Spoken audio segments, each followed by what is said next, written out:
Good evening, ladies and gentlemen. For Isaac Brown and Jake Fennell, I am Zach Austin. And that's a little loud, isn't it? Yeah. Anyways, we are week 13, folks, of Arkansas high school football. Quarterfinals of the 3A state playoffs, and your Booneville Bearcats come in ranked 5th, Class 3A, 10-2 overall. And your Osceola Seminoles come in number 7 in Class 3A, 8-3 overall. This will be the fourth meeting between the two schools. Your Bearcats lead the series 2-1. The last meeting was back in 2020. Actually, that game was played on Black Friday as well, but that was a second round game, not a quarterfinal round game due to the COVID pandemic. They added some play-in games that year. So Osceola traveled to Booneville, and one of the seniors on the team, Mr. Brett Welling, made a big stop down at the Bearcat 1. I believe it was fourth down for the Seminoles to help preserve that victory for the Bearcats that year. That was the last meeting, was back in 2020, and the Cats won 10-7.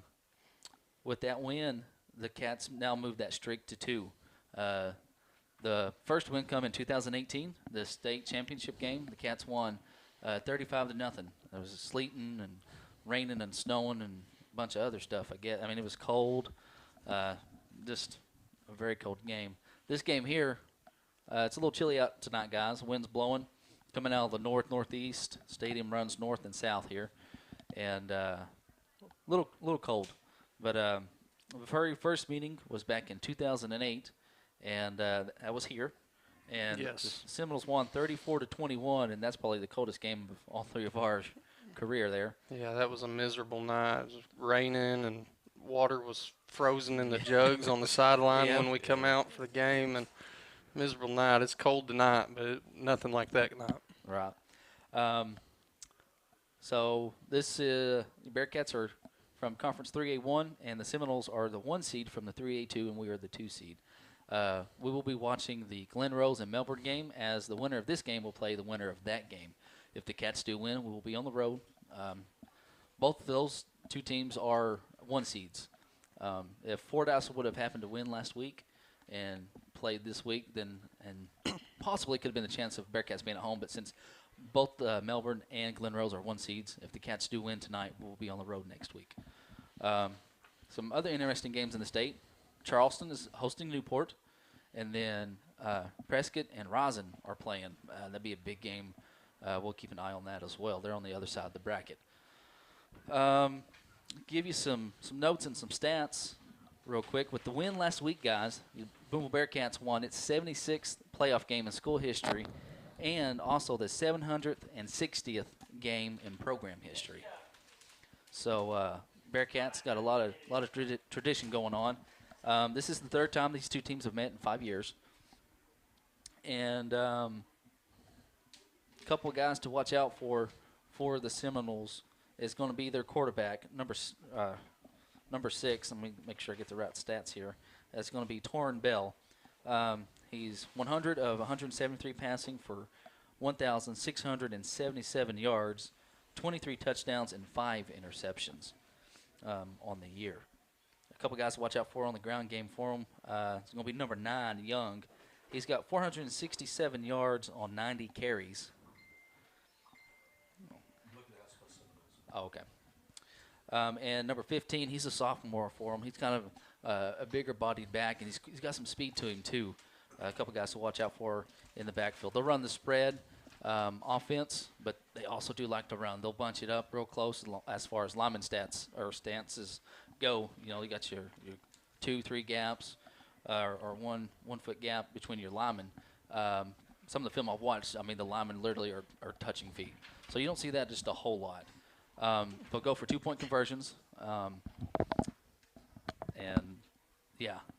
Pretty good little team. They got some speed and some guys on the outside to watch out for. And I couldn't find no defensive stats. Jake, you was talking about that. Yeah, I couldn't either. But looking at what film I was able to find throughout the week, it looks like your typical Osceola team.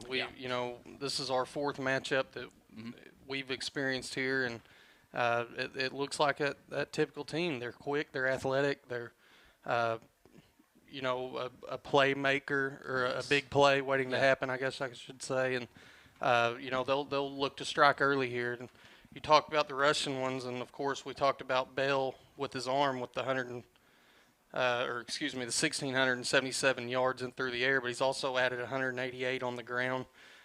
He doesn't love to just run the ball.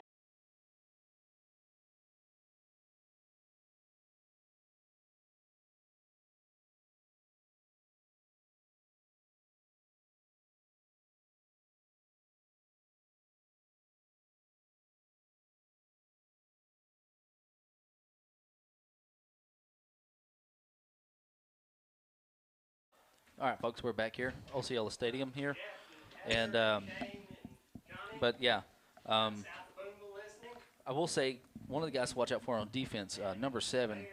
If I'm not mistaken, last week he returned a 102-yard interception back for a touchdown. So he's another guy to watch out for. It's kind of a taller receiver for him, as well as number 4 on the receiving end. He's got Heyman. He's got 559. So a couple guys to watch out for. Yeah, they've got a little bit of size to them. Quick, athletic, able to get up high and get a ball over the defenders. So just a couple guys through the air to look out for there. And I mentioned it earlier, man, they're that typical team. But in the past couple of years, every time we've played Osceola, one quality Booneville's had over them is they were able to hit you in the mouth. Yes. And Osceola didn't handle that as well. So you see that the last 2 times. Not saying that's what's going to happen tonight, but I think, Booneville comes out, they play their typical game. They go play that smash mouth football, hit you in the mouth. You like your chances. You like your chances. Yeah. And, we've seen them in the past struggle with that, and that talking to everybody, in that field house over the last week, that's the game plan tonight. Right. So we'll see what we can come up with there. And speaking of smash mouth, let's talk some Booneville stats real quick. A couple guys to watch out for in the backfield. Trace Hall, he's got 1,247 yards on the year and 18 touchdowns. Then Cody Elliott, he joined the 1,000-yard club last week with his outstanding performance. He had 179 rushing yards last week, and that puts him overall for the year at 1,135 yards and 17 touchdowns. Yeah, you look at Elliott, man. We've had all these big, you've got Goff, you've got Hall, but for me, you've got to look at Elliott as being one of your players of the year coming in. He stepped into that role that he wasn't expected. You ask him, he didn't expect to get very many carries this year. He's coming in behind a starter from the year before, and Rylan Ray, and he goes down, next man up mentality, and that's what Elliott comes up into. And he's done an excellent job, man. He's let me look right here. He's averaging about 103 yards a game, and that's just continued to tick up over the last couple of weeks. He's more and more involved. The coach and staff trust him a little bit more each game because he's showed time in and time out that he's able to handle that pressure. He's done an excellent job. He's done an excellent job. One run when I think of Cody is back at the Lavaca game. He busts right up the middle, and he's got about 5-6 guys on him, and he spins and hits them and does some moves, and he's able to get out of it, and then he's gone. So, I mean, he's just a hard-nosed runner, and you love that about Cody. Another hard-nosed runner for the Cats is Dax Goff. Yeah, man, Dax is looking to get over that 2,000-yard mark this game. He's sitting at 1,892. Coming in, averages nearly 200 a game. So, that's a tad bit inflated with the big 300-yarder he had, but still, he's to average 100, nearly 190 a game. That's saying something. Yeah, that's saying something. And he breaks tags. He's not all speed. He's not afraid to lower his shoulder, and he's been a special player, and he's looking to get over that 2,000-yard mark tonight. Yeah, and he. With last week's performance, he moves into second for the single season rushing with the 1892. He is only behind Ronnie Littleton, who is the single season rushing holder with 1,967 yards. That was back in 1978. Yeah, so that's very reachable tonight. Yes. You got to continue. If you want to keep piling on games and inflate that number, you've got to win from this point on. So I think that's a number that he'll have a good opportunity to reach tonight. And if not tonight, hopefully Bearcats get the job done and help them get there next week. Right.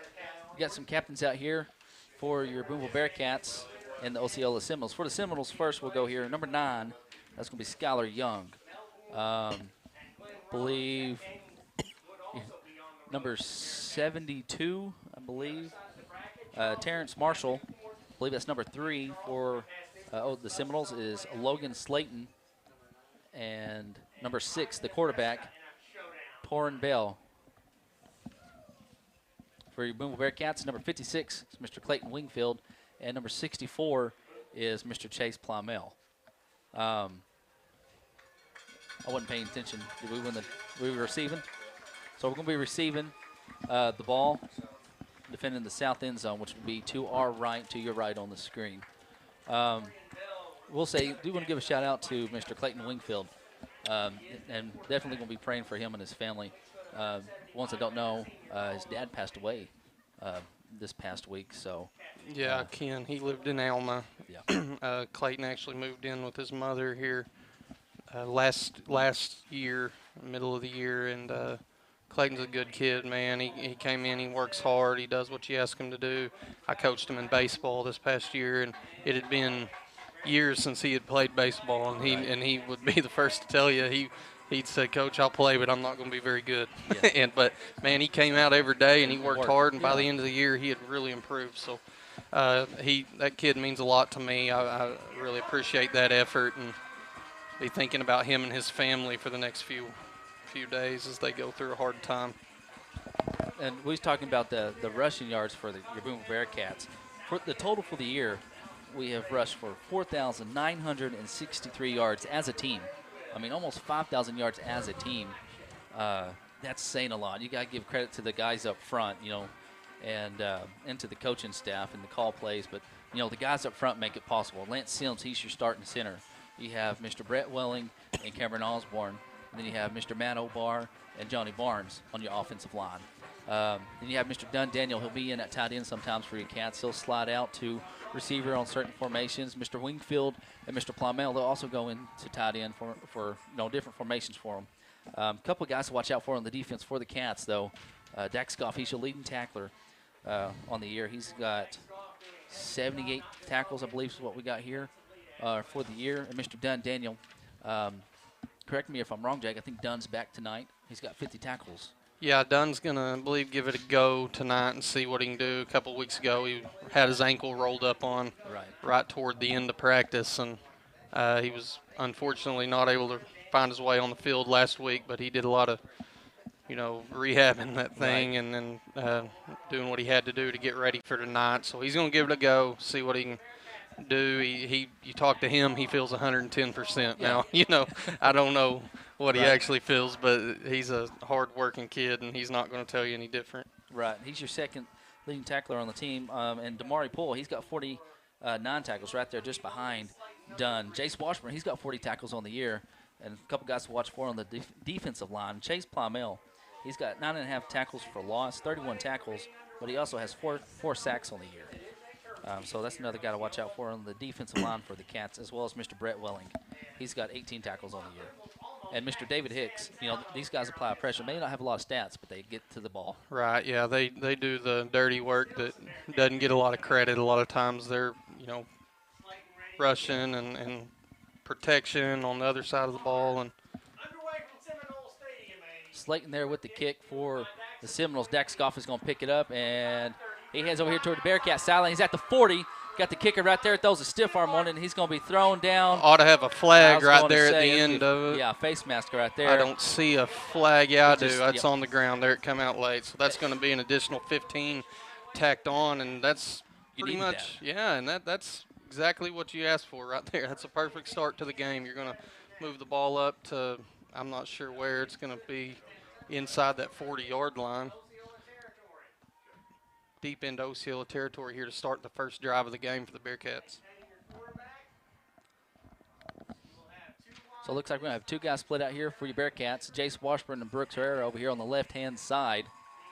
So with that penalty, your Booneville Bearcats are going to be at the, where's he going to mark it? He had stopped, but then he had to count. Yeah. Looks like the 33-yard line is for the Cats. First possession of the game, guys, after that face mask penalty by the Seminoles. Yeah, now it's important to take advantage of this. You need to strike early and set the tone for the game. Hoggles in motion. It's going to be Elliott right up the middle, and 2-3-yard carry there for the Bearcats there.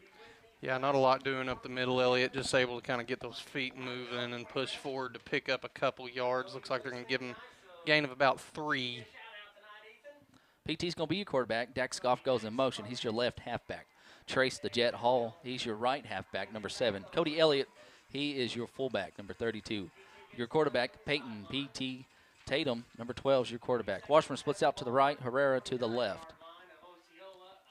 And Hall goes in motion. It's going to be a pitch to Dax Goff. Got a guy there, and he's going to be dropped for about a 5-6 yard loss, maybe more loss there. Number 11 there for the stop. I don't have 11 on my roster.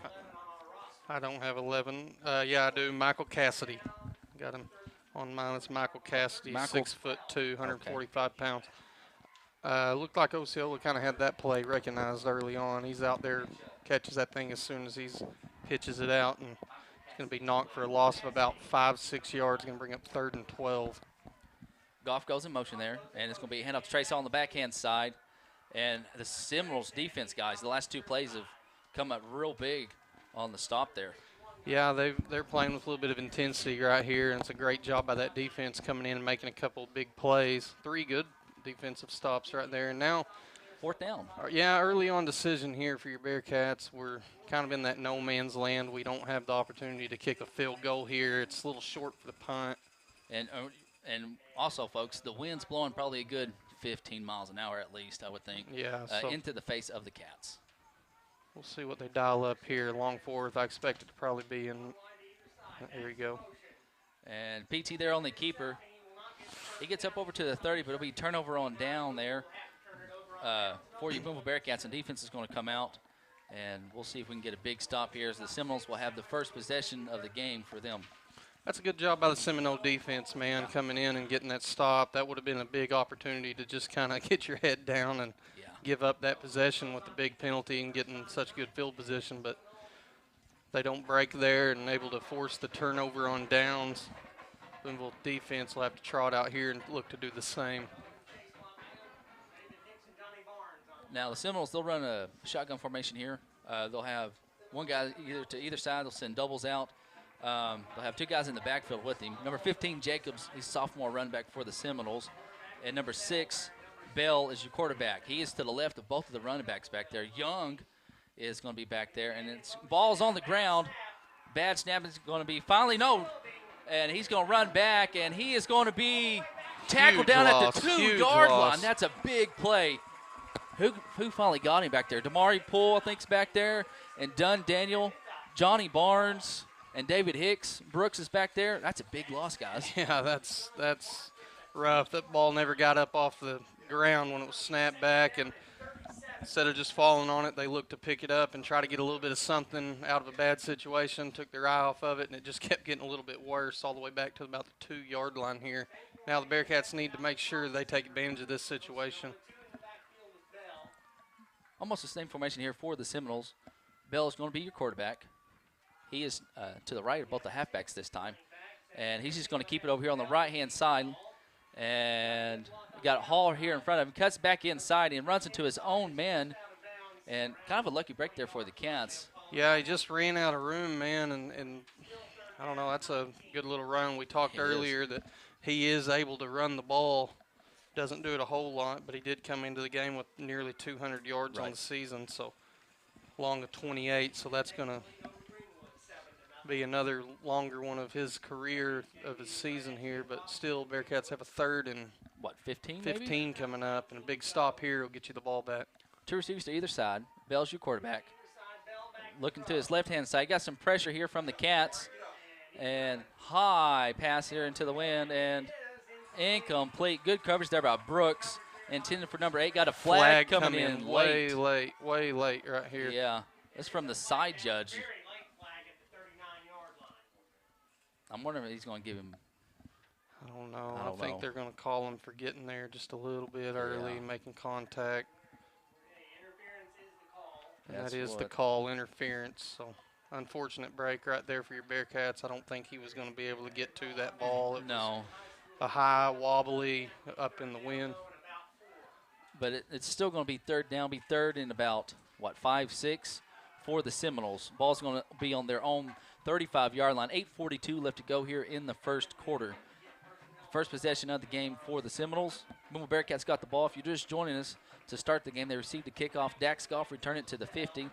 Got a face mask. The Cats got the ball at the 33-yard line and turned the ball over on down. Seminole defense come up big after about a 2-yard run from Cody Elliott. And they took over from there. The Seminoles on their first snap had a ball, never got up off the ground, and we tackled them at the 2-yard line. Bell's going to keep it. Got Damari Poole right there. Yeah, there you go. And there Chase you go. Parmel Great there job. on the stop as well for the Cats. Back at the 20, guys. Yeah, that's a great job by Damari, just in pursuit there. Quarterback.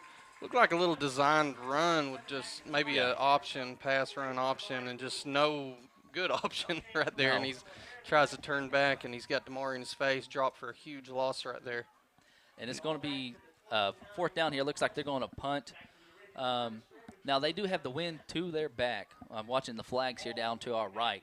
They're going to have the wind to the back. Hall's going to be back. I cannot talk tonight. Hall's going to be back deep. And I believe that's number 3, Slayton, to do the punting. He's a senior for the Seminoles. High punt. Nice. And Tracy's going to field it about the 33-yard line. Heads to the Bearcats sideline, throws up a stiff arm, and he's going to be wrapped up right there. Got a flag. Flag came in the end of play, a couple of them. Yeah. Blindside block. Blindside block. All right, so that's going to be a good penalty for us then. Or did we do that? We did it. Oh, okay, well, never mind. That's what I'm guessing. Somebody got clocked there, and it wasn't our guy. So we delivered a good hit then. Illegal, but good. Illegal, but good. Well, back in the day when we played, you could do that. And now they've, tweaked some rules, changed some rules. If the guy's not looking at you, you pretty much can't hit him. So that's going to be a big loss, a yard right there. It will be Booneville's ball. They're still marking it off here. It's going to be inside the place. Must have been a hold. Must have been a hold? Okay. 10 yards. Going to place at the 27-yard line here. 1st and 10, 7:40 left to go in the half, or in the quarter. Not in the half. Yeah. Second possession of the game for you Bearcats. Other than a 2-yard run by Elliott, Cats had a hard time running the ball, and they're going to be hand off to Elliott again up the middle 3. He's still turning them legs. Cody and Garrick, they really turn those legs of theirs. I mean, all of our backs do, but, there's that Bearcat spirit about them, just not giving up, and you just love to see that. Yeah, it looks like they're going to place it at a gain of about 1.5, 2 yards here. Goff goes in motion for you Bearcats. Yeah, they're keying on that motion there, rolling that safety down. Well disciplined by the defense Yes. there, too, on that hard count. We was able to get smack over that, several times last week. And be handoff. Ball's on the ground, and Osceola is going to have it right there at their own, at the Bearcat 31-yard line. Big turnover right there, guys. Yeah, that's stuff you can't do. We talked a little bit about last week about how your key to the game, number one, needs to always be to protect the ball. You can't have little, silly turnovers or fumbles or whatever it may be in this point in the season, because nobody you see from this point on is going to be a cupcake team. Right. You know what I mean? Yeah. They're all going to be your best of the best teams left in your conferences, and good break right there for Osceola. Booneville defense needs to make a big step right here to move this thing back like they did last time and attempt to get this ball back. In Osceola, they won their conference. All 6 conference champions are still in the playoffs. To my knowledge, the Bearcats are their only 2 seed, still left in the playoffs. 2 receivers to the right, 1 over to the left, and it's going to be handoff to Jacobs on the left-hand side over there. Kind of stumbles, and Damari Poole is be able to get a hand on him, and maybe two-yard carry there for Jacobs. That's a pretty good job by that side of the line there to continue to push him out along that horizontal line there where he's unable to find any room to run. Eventually gets run all the way up to the side. Gain of about 2 is going to bring up 2nd and 8. Ball will be placed about the 28, 29-yard line. Their windows are fogging up. Open up the door. Yeah. Get a little cool in here now. We got a little heater actually in here, so it wasn't too bad. Get a little steamy. But, hey, we got around 6:30, 6:20 left here to go here in the first quarter. And Bell is going to be quarterback. Both his halfbacks are to the left on him and got a flag. Flags off to all Jacob. over. And Damari Poole is in pursuit. I'm sorry, that's Brooks And Dax Goff, what a touchdown saving tackle there at the 1-2 yard line. But this may come back, though, guys. Yeah, I'm not sure. I couldn't tell. We're not at an angle where I can see if anybody's lined up. Offsides. They're going to call a false start here, charged against Osceola, so big run's going to be negated. What? I don't think everybody was set. And that's a break Booneville needed right there. That was a big run by Osceola up the right side. Great touchdown saving shoestring tackle there by Goff to keep it from going in. Wouldn't have mattered either way. Ball's going to be moved back, placed at what looks like about the 34-yard line. 2nd and 13. Looks like you're going to have number 7 and 11. 7 is Heyman. Who'd you say 11 was, Jake? Lynn? 11 is Michael Cassidy. Number 4 is going to be split out to the left-hand side. That's Jackson. Both the halfbacks, Young and Jacobs, are to the left. It's going to be handoff to Young, and Young's got some speed on him too, guys. What a pop there by the Bearcats, and there's another flag. That's a good job, gain of maybe 5 yards, but who met him first initially? Was that I couldn't tell who that was, but Hicks or is that Plymel? One of them two. Yeah, they put a good little pop on him, stopped him in his tracks. Penalty is charged against Booneville. Face mask penalty is going to give them the yardage back. And well, there's a lot of flag. I mean, going both ways too. Yeah. Yep, a lot of flags tonight, and that's just, penalties. Got to clean up the penalties. Silly penalties will get you beat at this point in the season. So Bearcats need to look to get out of that game and get the ball back here. So it'll be 1st and 10 from the 15 or 16-yard line. 5:25 left to go here in the first quarter. Same formation here for the Seminoles. Young is your quarterback. Bell's your quarterback, and it's going to be handoff to Jacobs. And he goes up the middle, and he's not going to go anywhere, guys. Not a lot of room to run there. Good stop. That's tackle. Our buddy Lance Sims. Sorry, Jake. No, you're good. That's a great gang tackle right there. Everybody in on it. And you're right. I believe that was Sims that initially met him. A loss of about a yard. It's going to bring up 2nd down 11 for the Bearcats. Rising is up 6-0 over Prescott right now in the first quarter.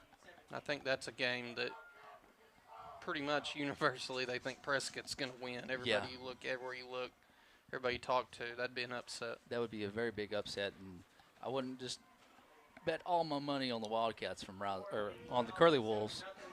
No. No, Rising year in year out's got a good program. You got Bell, your quarterback. He's going to hand off to Young up the middle. A lot of room to run there. Yeah. Plymel and Damari Poole on the stop for the Bearcats. Looks like they're going to place that thing at about the 6-yard line. I can't tell. That's right at the line to gain there. Got Chase Plymel down on the field. Well, we'll take a little break while they check on Mr. Plymel. We'll be right back watching Bearcat football.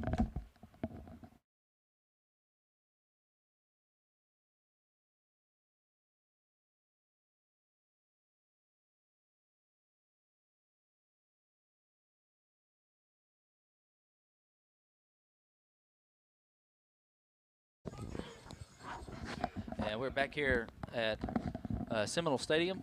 Mr. Plymel able to walk off the field, just checking up a little and under his own power. You like to see that. You got Big Country, Matt Obar, number 58, coming in for him. Looks like they're placing that ball just about a yard, maybe less short. The first down. The first down here, so we got a 3rd and inches to go here from the 7-yard line. Kind of a pistol formation here for the Seminoles. Young is behind Bell, and it's going to be handoff right up the middle, and he's going to be met and stopped. Yeah, that's going to be a loss of a couple. Going to bring up a big 4th down play here. Big play. So far, Daniel. Yeah, it's done. He's hurting a little bit. First one to meet him there, and that's a big stop right there. Going to bring up a situation as Chase Plymel jogs back onto the field here. 4th and 2 coming up. Big play for the Bearcat defense. As the clock continues to tick, 3:30 left in the quarter. Big play coming up right here, guys. We'll see how they've had some success out of this formation right here. Bearcats shift.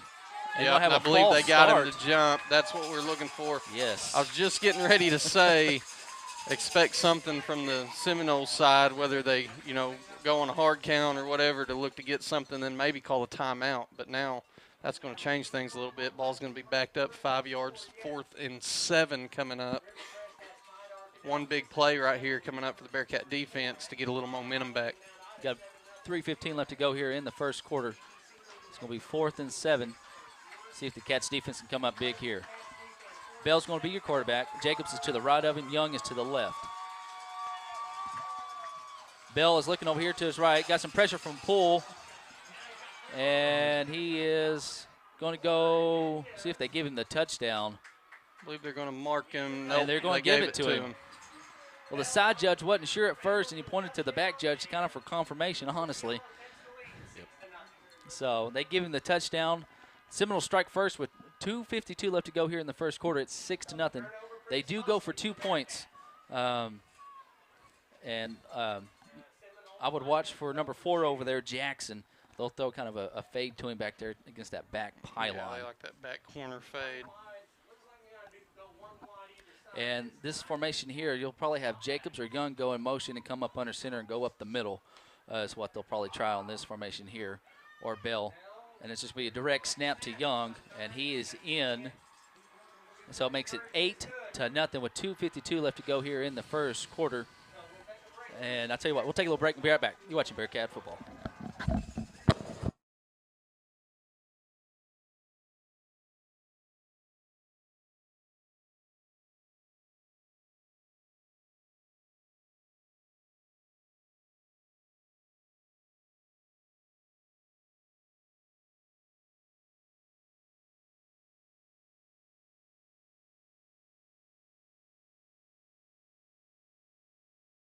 And we're back here at Seminole Stadium with 2:52 left to go here in the first quarter. The Seminoles strike first. It's 8-0. Convert on 4th down from the quarterback, Bell. He scrambles out to the right, dives over in the end zone for a touchdown, and then Young goes in for the 2-point conversion.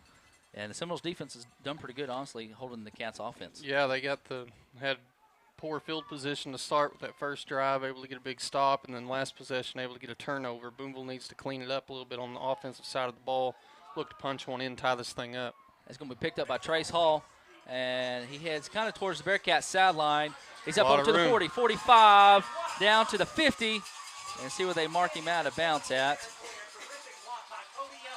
Had a big block over here in the beginning of that by number 32, Cody Elliott of Booneville. You love to see that. Flattened him, yeah, flattened him in his tracks and gave Hall a little bit more room to run there, and he's able to take it up over the 50-yard line. Going to place that thing at about the 46-yard line here. 1st and 10, and again, Booneville's got good field position here and need to look to take advantage of that. We'll see what the offense has dialed up. Coaches are hollering, changing it up just a bit.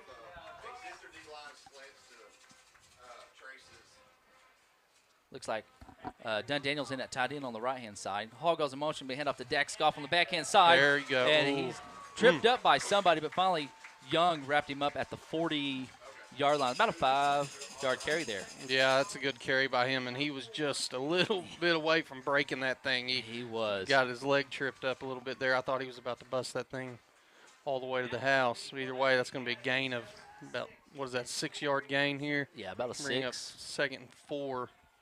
Good little run by Goff to start the possession. Got 2:13 left to go here in the first quarter, and Coach Carter's going to take a timeout with the Seminoles, and I'll tell you what, we'll take one with them. We'll be right back. You're watching Bearcat football.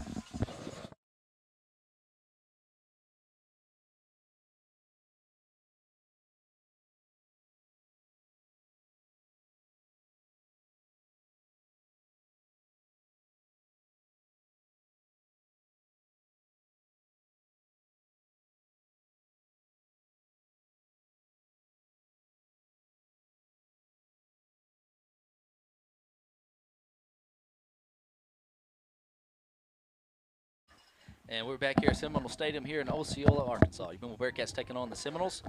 The Seminoles are up 8-0 with 2:12 left to go here in the first quarter. Hey, we want to thank a couple sponsors real quick for the BoonevilleBearcats.com and our app. Our exclusive broadcast advisor, First Western Bank, serving our local communities for 110 years. And also, We got a little bit more time. Our premier sponsors, 5B Properties, B Plus Storage Solutions. You can see Calvin Bennett for your rental needs. PT comes up under center. Daniel in at tight end on the right-hand side. Backfield still the same. Hand off to Elliott on the right-hand side over there. He's going to have maybe 2, almost 3 yards there on the carry. Looks like they're going to place him about a yard short here with a big third down play coming up. It's a good job by Elliott there to overcome that turnover last time. Got that ball in his hands, Yes. made sure he held it with both of them there. And explosive run. He'll look to bounce back from that early turnover and have a big game. Washburn split out to the right, Daniel out to the left. Hall and Goff are your halfbacks. Elliott's your fullback. And it's going to be hand off to Elliott up the middle. He is met, but he's able to shed the tackle. He's going to have the first down for the Bearcats. Great job by Elliott to just keep moving forward a little bit. I've been impressed with this Seminole defense up to this point. Able to put a good little lick on Elliott there. He is able to shed that tackle, would-be tackle. Gain up the necessary yards there. Ball's going to be placed at the 34-yard line, 1st and 10. About 1:15 left to go. Same formation here for you, Booneville Bearcats. PT comes up under center. 10 seconds left on the play clock. Hall goes in motion. It's going to be a keeper by PT. He's going to get maybe a yard there on the carry, guys. Yeah, not a lot of room to run, and that's something I've been impressed with this defense up to this point. That's been a play that nobody's really been able to stop up to this point. And, right. At this point in the season, I mean, and so far tonight, the couple of times that we've attempted to run it, it's been well covered. And it really has, and that was Jacobs. He coming from the linebacker position to make that stop there. Looks like Daniel is in at tight end on the right-hand side. Washburn split out to the right as well. Hall goes in motion. It's going to be hand off to Dax on the right-hand side, and he gets maybe 3 yards, 4 yards there on the carry, and that's probably going to be the final play of the first quarter. So we'll see. We got 12 seconds left to go. Yeah, I imagine we'll just run this thing down and take a little extra time to look at this third down play coming up. Ended up being about a 5-yard gain there, 4-yard gain. It's going to be 3rd and 4 when we come back from the break. So we are back. You're watching Bearcat football.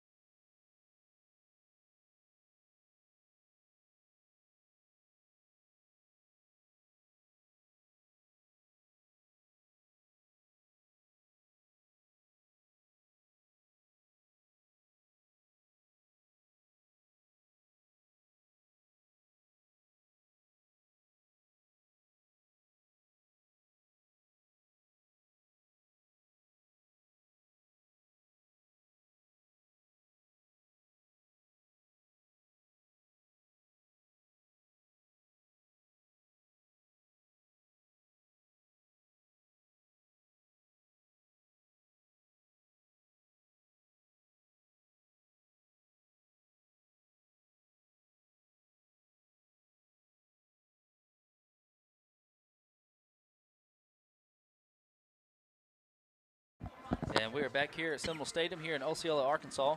Started the second quarter. I want to thank our other premier sponsor for the app and BoonevilleBearcats.com.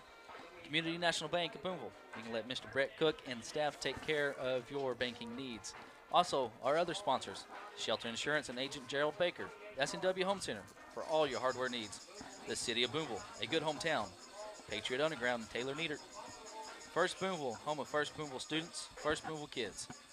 Booneville Family Dental, and Stacy Holbert Photo Art. Started the second quarter here. You're going to have Washburn split out to the left, Brooks out to the right. PT comes up under center. Goff and Hall are your halfbacks. Elliott is your fullback. And it's going to be... Oh, man. And luckily, I didn't think Dax had honestly got the ball right there. I got nervous. And Yeah, that's a miscommunication one way or the other. And that's a little bit frustrating coming out of your... He's usually in a different spot because they're not running motion right now. So it was a little bit closer than probably he was anticipating. Gotcha. So it's going to be loss of about 6 yards and 7 yards. And now fourth down. Yeah, it's 4th down territory. Ball's at the 35-yard line, but that made this a little bit more difficult here. It really limits the options you have available in your playbook. Goff goes in motion and going to have a pass, and it's intended to Trace Hall, and it's intercepted by number 8. That's Higgins. Got a convoy out there in front of him. Got a flag, so this is going to come. Going to be a block in the back there by number 3, and he's doing a little bit of jabbering with it as he walks off, but that was a block in the back on Dunn Daniels, so some of that return will be brought back, fortunately, there. And big turnover there for the Bearcats. Now, the Seminoles did return. They had a couple interceptions last week against Harmony Grove. Returned one, 102 yards for a touchdown. They also blocked a punt last week as well. So they make some big plays, and they've come, showed up, and they're playing good tonight. Yeah, we talked early on. They're a team full of playmakers, man. They every time you see an Osceola team, they've got playmakers. And this team will be no different, and we've got to look to limit some of the damage here. Ball's going to be placed after the penalty at about the 45-yard line, and decent field position to start the first possession of the half for Osceola. So we're going to have 11:01 left to go here in the second quarter. Jackson split out to the left. Bell's your quarterback. He's going to have Young and Jacobs to the right of him. Little formation's been working really good for him. You don't see it much, and he can just decide whoever he wants to hand it off to. We got Dax Goff in there on the stop, and he's just going to throw him down for about 2-yard loss. That's explosive movement right there by Dax, busting through that line and getting into the backfield. Able to get a hold of the runner there and bring him down for a loss of 2. Second 12 coming up. That's an excellent job by Goff. Very excellent. He's got 14.5 tackles for loss on the year. It's like Melbourne's behind Glen Rose 7-0. Oh, hey. And Charleston's up 14-0 over Newport. So some big games going on. It's pretty good. Some close games so far.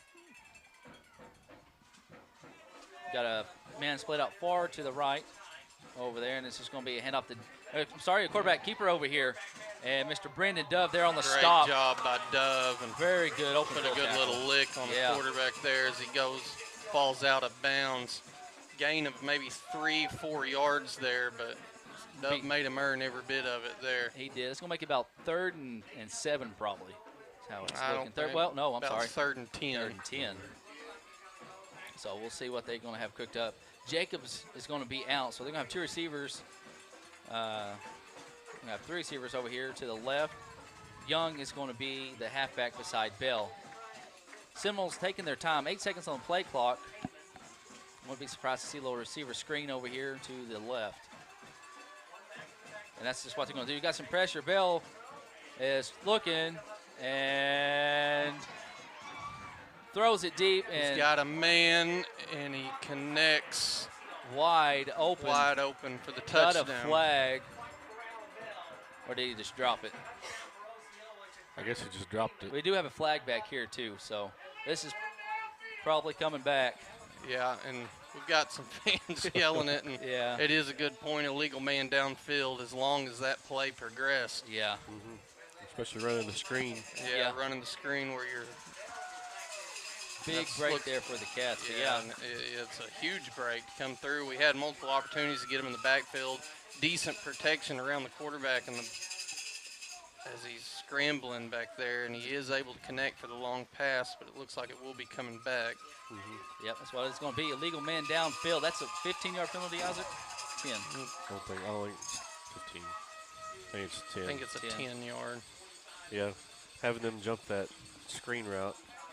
Threw everything off. Yeah. Which was a fortunate break for us. Yep, that's a huge break, man. Now, here we are in this position. We've seen ourselves in this a few times. We saw ourselves in this position against Charleston. Only 5. What? Only 5-yard penalty. Oh, okay. Well, all right. We've got a big 3rd and 15 coming up here. We've got to get a big stop. Yes. We've got to get the big stop. The way their defense has played, they're probably going to punt the thing away and look to plays in that type of game. And you've got to be able to get the ball back in your hands to score, obviously. So look for them to dial something up right here to get that big stop. trips to the right, one over here to the left. Bell's your quarterback. Young is to the left of him. And he's going to have some pressure here from Osborne and Plymel, and still on his feet. And he's just going to chunk it. Hey, throw it away. Yeah. And that's fine. That's what we're looking for. That'll work. We would have loved to have had the big loss of yards that we thought we were going to get, me and you both, with Osborne there. And pursuit was good. Ball's going to be punted away now, I would imagine. I would think so. The wind's kind of died down now. Look at the flags. They're not doing anything, so more than likely see a punt here from the Seminoles. Yeah. Be the second punt of the night. Bearcats able to catch the break there on the touchdown, brought back by the legal man downfield penalty. Looks like number 7 is going to be punting the ball. That's Heyman. I believe he's the one that punted it earlier as well. Trace Hall is going to be back deep. High kick. He punts it away from Trace Hall. It's going to take a Seminole bounce here, guys. Yeah, looks like it's going to roll about to the 16-yard line where they're going to touch it down. It'll be 1st and 10 from that point. For Booneville looking to get a little momentum back, man. It doesn't feel like we've had any up to this point. No. It started out pretty good, but then, just kind of had a couple things happen and mess up. But the Cats, see what they got dial up here. Washburn split out to the left, Brooks to the right. Hall is going to be your right halfback. Goff is your left halfback. Elliott is your fullback. BT comes up under center. Hall goes in motion. It's going to be hand off to Dax Goff on the right-hand side. Dax cuts back to the inside. There Dax you go. is still There you go. got some room up to the 40, 45 down to the 50. Cuts back, still on his feet to yeah. 35. Got another guy, and he's going to be wrapped up down at the 29, 28-yard line. What a run, and that's what we needed. Yes, that's exactly what we needed, able to gain some of that momentum we was just talking about. He's able to slip through one or two, and then Osceola helped themselves out a little bit there at the end with the two defenders taking one another out. They're quick, man. Not a lot of teams up to this point have been able to catch up to Dax once he breaks free. Right. Osceola had 3 or 4 guys right there. So they've got some team speed, and it's going to be hand off to Elliott, and spins out a move. Good run there by Elliott. 3-yard run maybe? yeah, it wasn't pretty. I mean, he had to fight for every bit of it. Looks like they're going to give him about 2 yards there, 2nd and 8. We'll meet in the middle. We'll give him 2.5. How's that sound? That sounds pretty good. 2nd and 7.5 coming up here. PT comes under center. Hall goes in motion, be hand off to Dax Goff on the right-hand side. Cuts right up the middle, and he gets down to about the 22-yard line there. Be third and 3? 3rd and 3, it looks like, coming up. This is going to be 2 down territory here, so just looking to move forward, whatever it is here.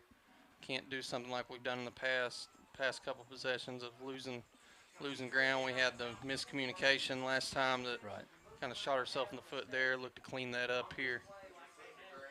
We got 8 minutes left to go here in the second quarter. Goff gets the ball on the right-hand side, cuts inside. There you go. And he's going to have the first down right there, guys. He gets down to the 15-yard line. Yep. They're going to place that thing at the 15-yard line. Couldn't tell which Seminole met him first. I'm having a hard time up here not seeing some of these numbers, but no, I think it's too dark in here. We've got to turn the light off.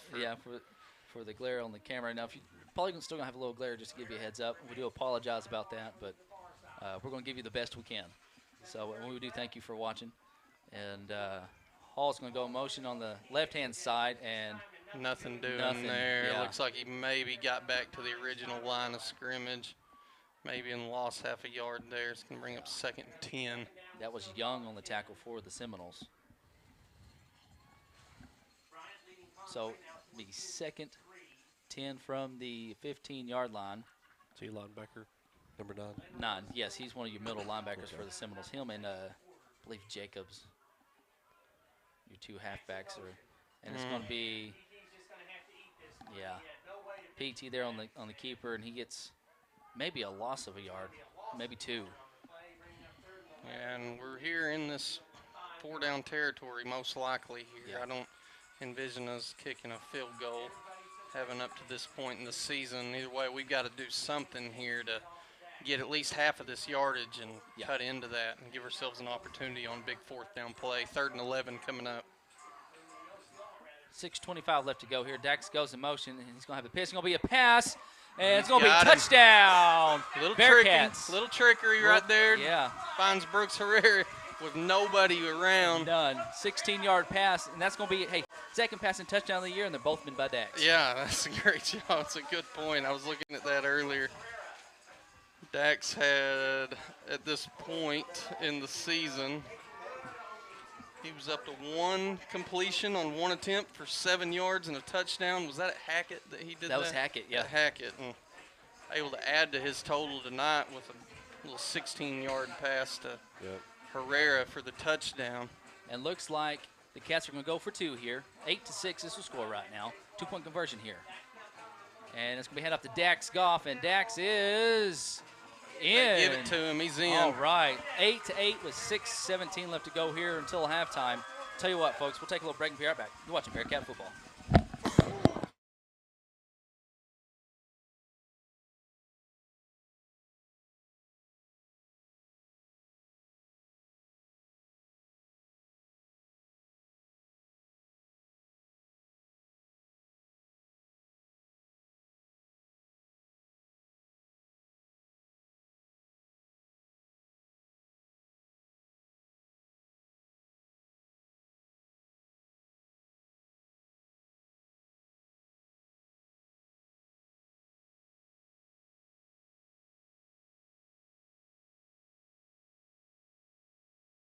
And we're back here at Seminole Stadium after your Bearcats score. A little halfback pass from Mr.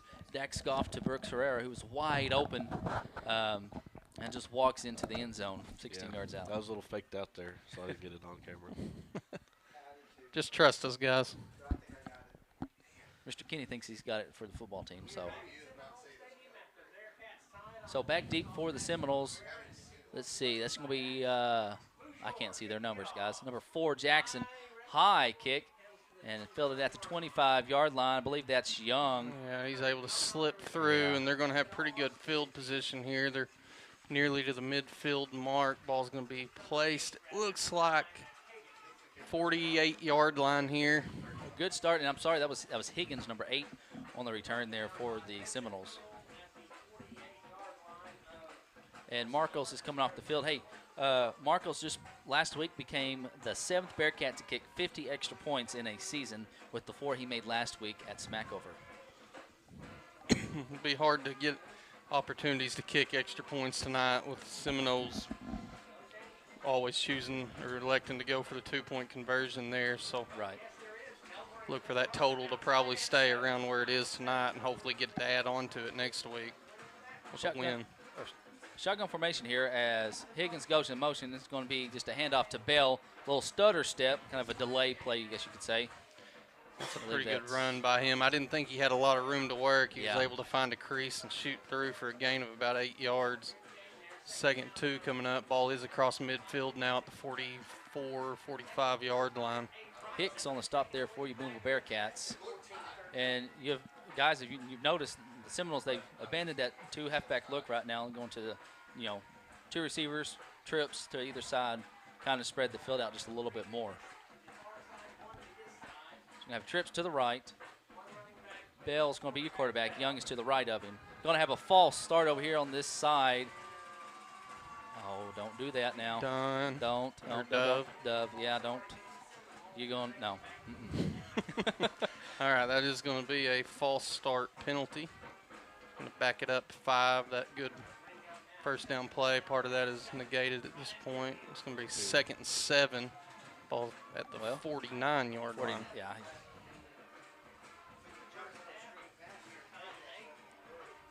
And we'll see if they decided to do that, looking like a screen to that side. We'll see if they decide to do that again.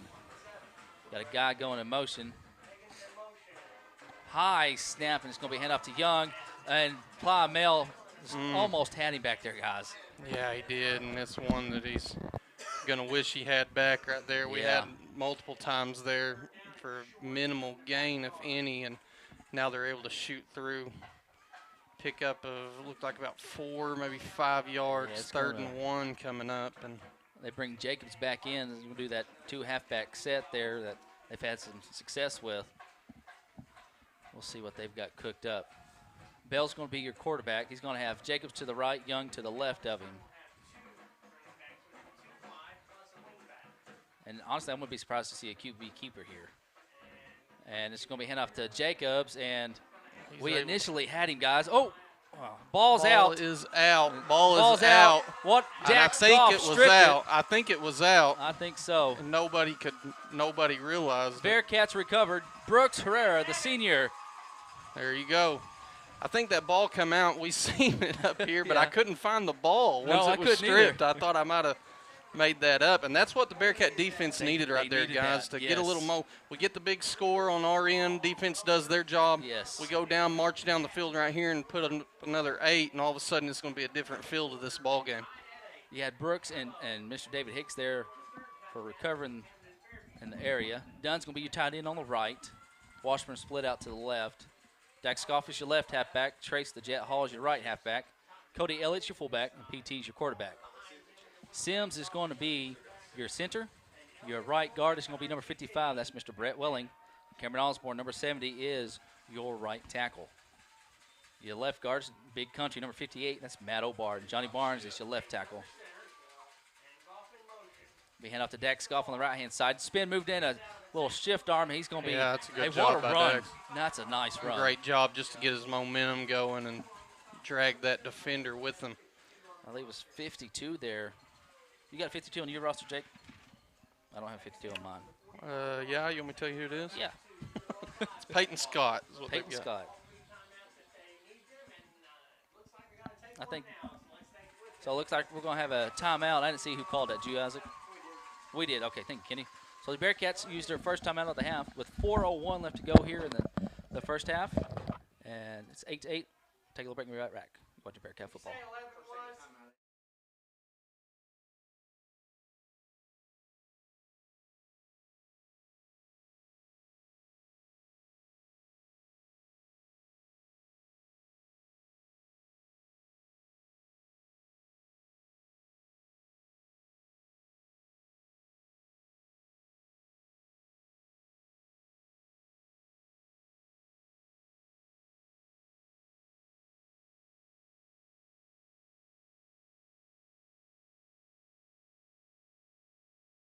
And we're back here in Osceola, Arkansas. Isaac, you got some scores here? Looks like Charleston's added to their lead, so it's 21-0 for Newport. And Prescott's losing Horizon 14-13. Those are both in the second quarter. Second down and 2. Ball's on the 45-yard line of the Cats. 4:01 left to go here in the first half. Hall goes in motion, and he's got Dax Goff wide open. That's 30, 25, 20. 15, Yes, 10, 5, touchdown, Bearcats. PT with a 55-yard. Wasn't faked out that time. No. Good job. Guys, when's the last time you think Booneville's had 2 touchdowns on the board and they're both passing touchdowns? I don't know. Boy, that's a good question. I don't know. I don't know when it would be. That's an excellent read right there. Yeah, we got up here with the coaches. We hear that throw it now, and he's wide open. Be patient until they start the play clock. Give them a break. Either way, that's a great job right there to get this thing to 14-8. And now these extra points are going to prove to be important tonight. Very important. You've got to. It's a little bit different than just the extra point, kicking the extra point. There's a lot more thought that goes into this. Yeah, you've got. This will be a 2-point conversion every time. Yeah. Tonight, unless you grow a big lead. And off to Dax Goff again, and he is. I don't know. They marked him short, but I don't know, man. I thought he was. I thought he broke the plane, but again, too. we're at an angle. I couldn't tell. Not going to get the call, so that's going to be no pick up the 2 there, but it will be 14-8 lead for the Bearcats on the large pass completion from Peyton Tatum to Dax Goff for the touchdown. Oh, he was in. I even looked it up on their live stream. His whole backside and feet and stuff was in the end zone. Well, but anyways, whether we think he was or not, he wasn't. So now we're 6-point lead with 3:52 left to go. No, we. Yeah. So it looks like Jacobs is going to be Can't back find my deep. red flag. And number 4, that's going to be Jackson for the Seminoles. You can do it at Buffalo Wild Wings. Do want to give a quick shout out real quick to Mr. Glenn Rice. I don't think Glenn was able to make the trip. I saw him the other day at Walmart, and he wasn't feeling very good. So I hope you're getting better, Glenn. And a little squib kick, and wow. And that's not what we were looking for, and that could have been an unfortunate break for Osceola there.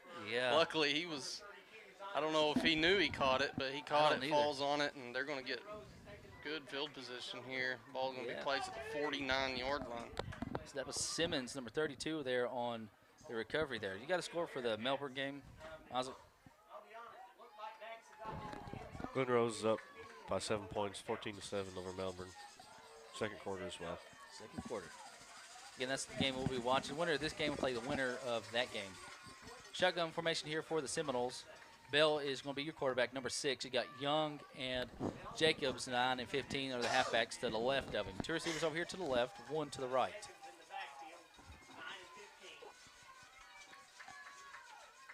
Here's the snap. They're going to have a little receiver screen in. Knocked it in the air by Brooks, and what a catch by number 11.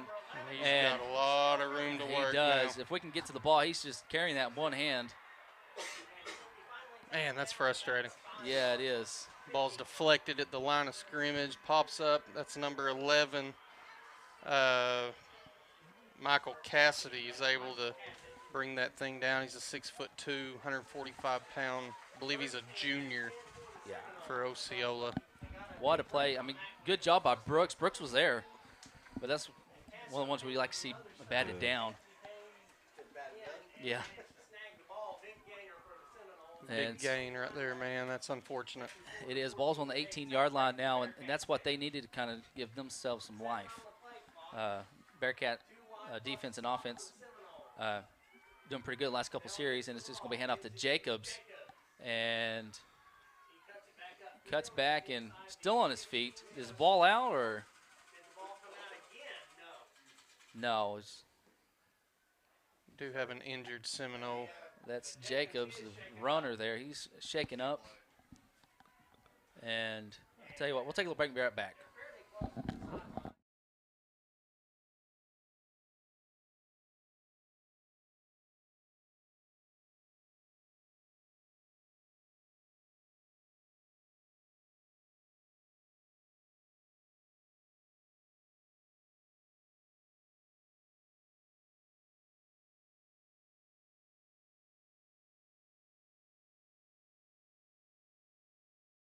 And we are back here at Seminole Stadium.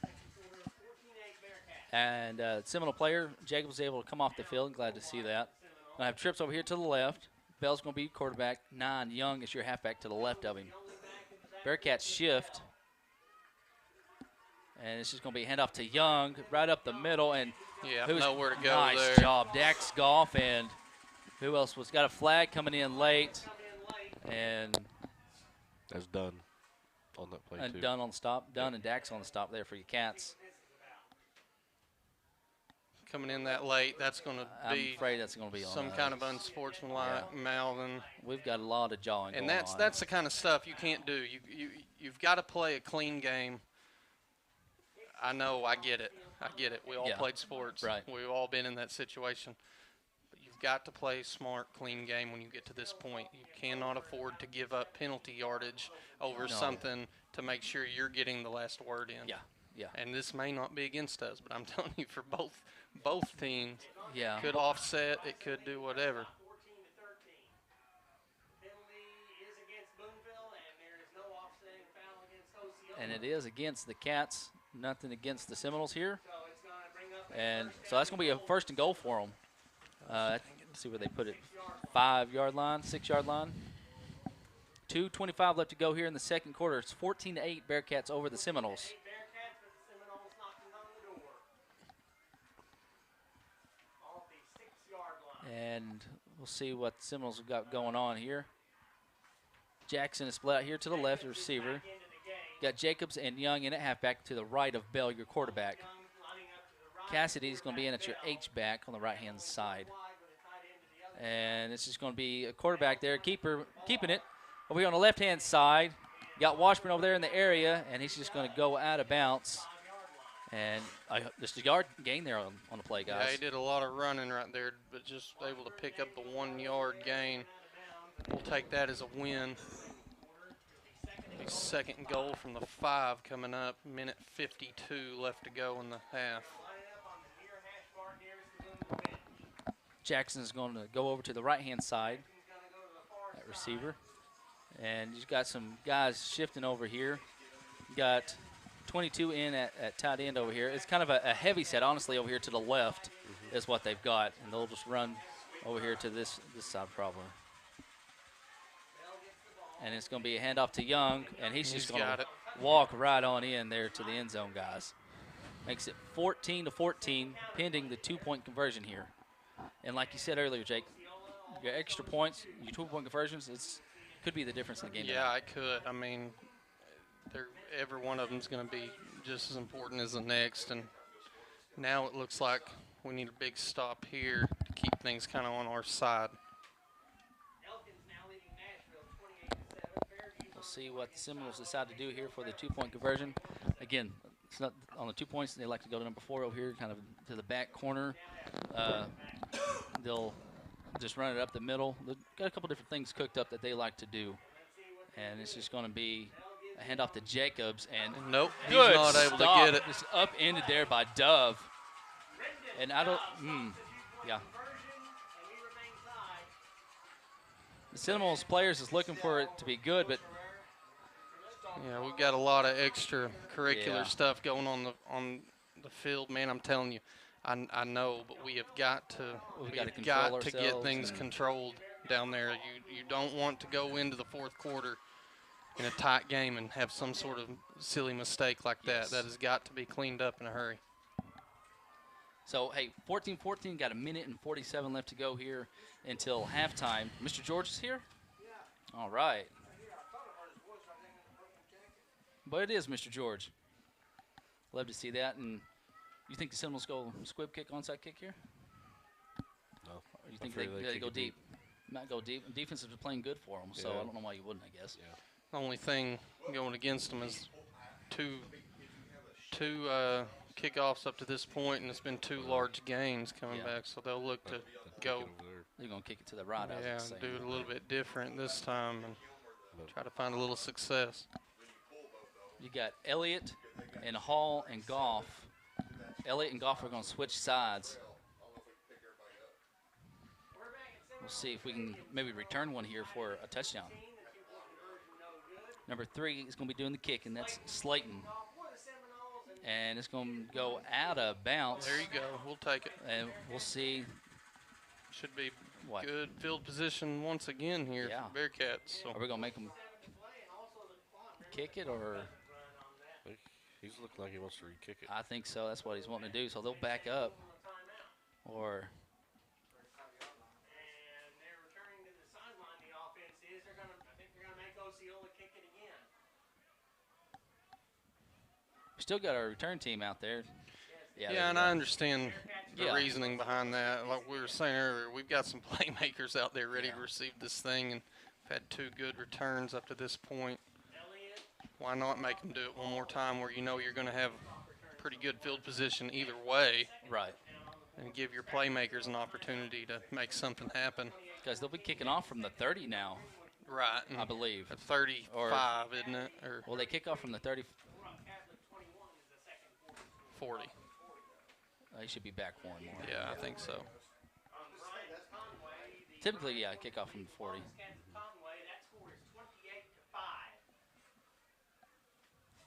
28-5. What score? Conway. Who are they playing? Hey, Benton's up 14-10 over Greenwood. Right. Conway's up 28-10. No, to 5. 28-5 over Benton? No, Bryant. Oh, Bryant. That's why I was confused. Come on, boys. Sorry, yeah.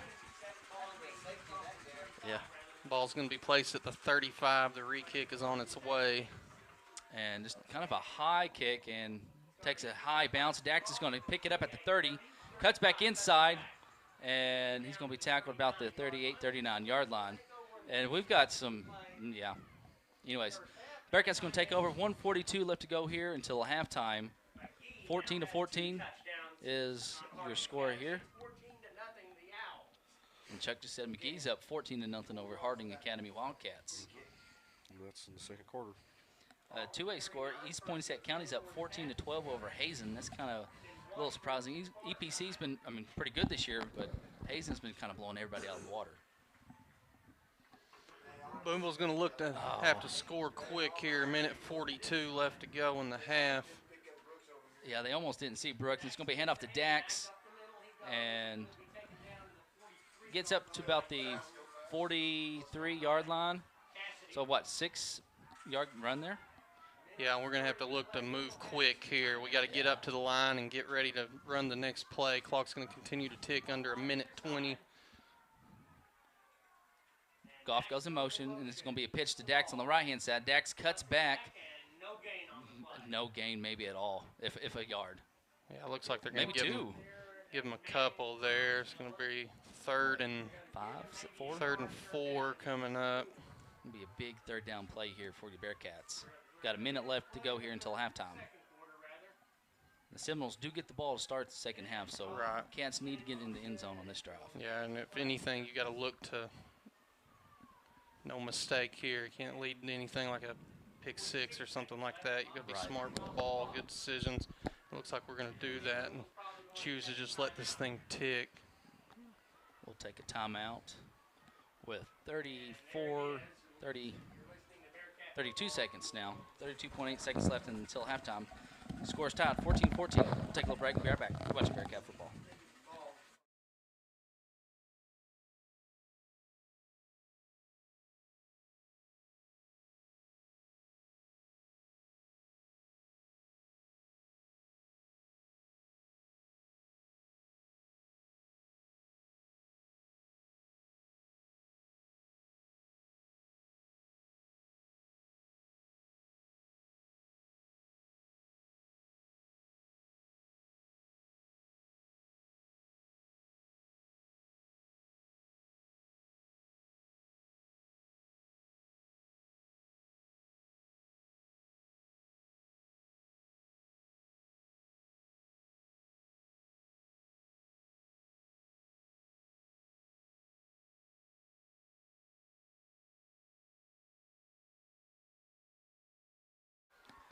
And we're back here at Seminole Stadium.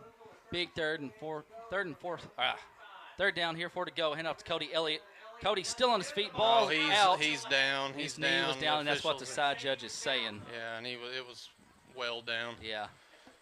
Clock's going to continue to tick here. I thought they may call a quick timeout And we may just ride this to halftime, guys.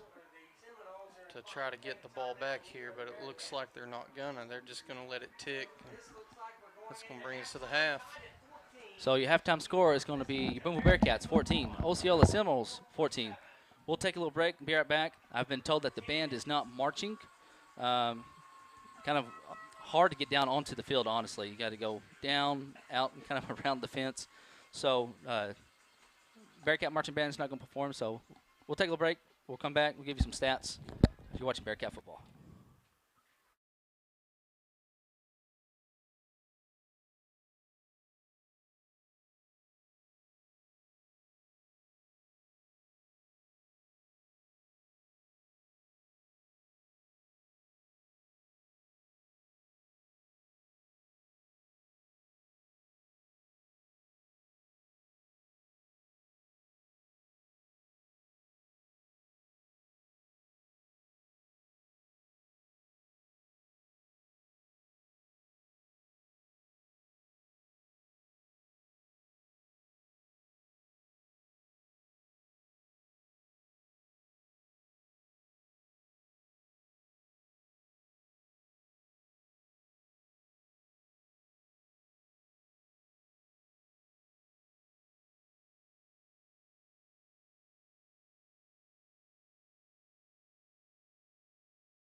We're back here at Seminole Stadium. The band is performing on the bleachers, so I've got the window open. I'll let you enjoy.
Again, that was your Booneville Bearcat marching band performing from the bleachers. They're not marching. So I think they're having like a band competition. I'm not sure.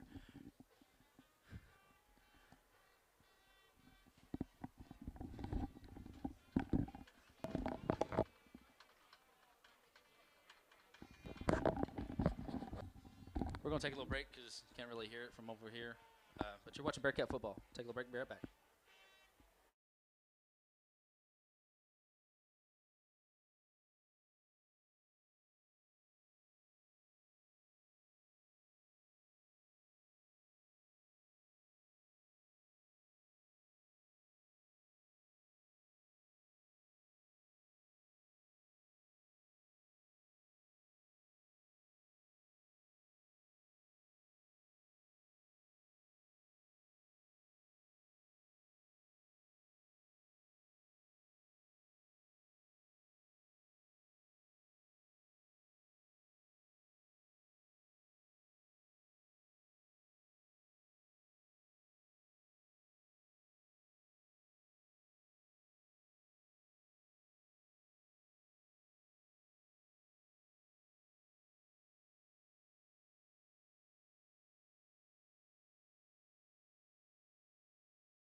There'll be Osceola.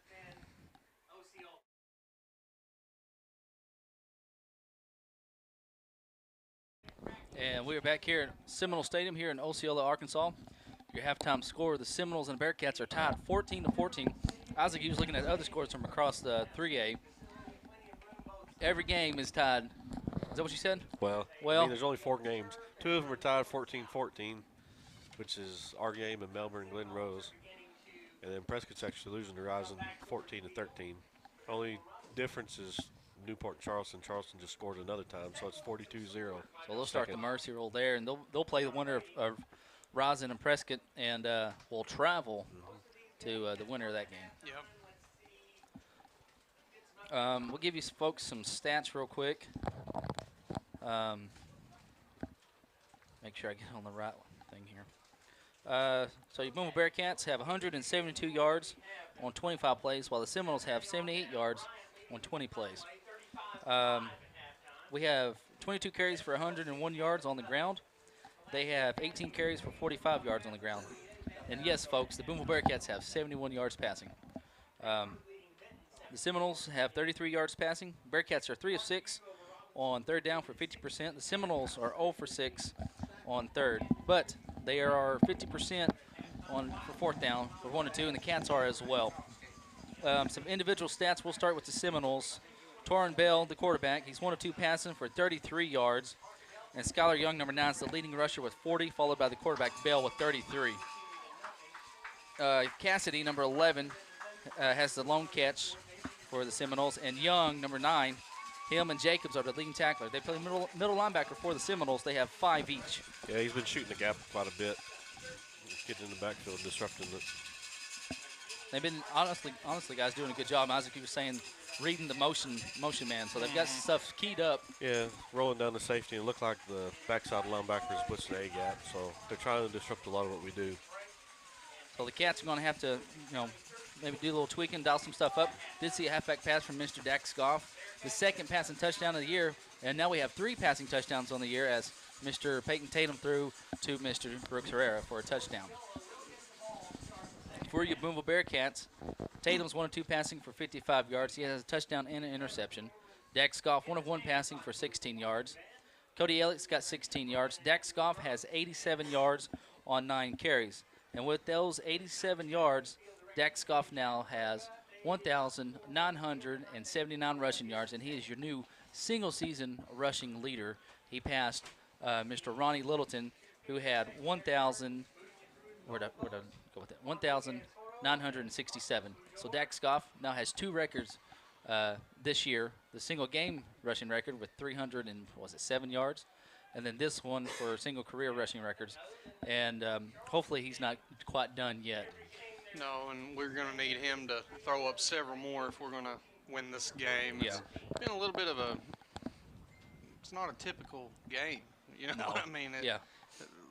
We haven't had but maybe 1-2 other times where it's been a close game like this that we've been involved in. We're having to go to the air a little bit more. Right. They've done a good job keying on our plays that we've bust out in the past for large chunks of yards, and been a little different. And we're going to find out in the second half what we're made out of. We're going to have to continue to come out and fight tooth and nail for every yard, and hopefully by the end of this we're coming out on top. But it's been a good game so far up to this point, and I don't think that's going to change. No, I don't think so. I think this game has a good chance to go down to the wire. I feel like it's probably going to. Yeah, and hopefully we're wrong, because that means we're going to come out and get a stop, score, and continue on that path. But based off what we've seen so far, you're going to get a competitive game on both sides of the ball, and I think this is going to be an exciting second half. I think so, and got about 1 minute and 38 seconds left until the start of the second half. I want to thank our sponsors real quick for the app and BoonevilleBearcats.com. You also have a shout-out you got to do. Yes, thank you. Our exclusive broadcast advisor, First Western Bank, serving our local communities for 110 years. Our premier sponsors, 5B Properties and B Plus Storage Solutions. You can see Calvin Bennett for your rental needs. Community National Bank. Let Brett Cook and the staff take care of your banking needs. Also want to thank Shelter Insurance and agent Gerald Baker. S&W Home Center for all your hardware needs. The City of Booneville, a good hometown. Patriot Underground and Taylor Nieder. First Booneville, home of First Booneville students and First Booneville kids. Booneville Family Dental and Stacy Hulbert Photo Art. It might help with their window down there, so we'll keep it open. So we're going to prop this window here in front of us open just a hair, kind of get some air circulating. May have to close it if they go down at that end. But Yeah. cross that bridge when we get to it. Yep. So I want to give a shout out real quick to Mr. Philip Robertson watching the game. Philip always watches, also works at O'Reilly. So if you ever need a part or anything, go down to O'Reilly's and see Philip, and he can hook you up with what you need, or he can do what he can to try to get what you need. Like Philip and his family, good family. Also want to give a shout out to Austin Wilkins and Uncle Bob. Uncle Bob had a birthday this past week, so we'll give a shout out to him. Also got two special shout outs. Want to give a shout out to my daughter Emery, who has a birthday Monday, and then Hudson, who has a birthday tomorrow. We'll give a shout out to both of them. And give a shout out to Grayson and to my wife Megan. And we're going to be underway, but I better not forget Mr. Dummy Shepherd watching back from the metropolis of Sugar Grove, Arkansas.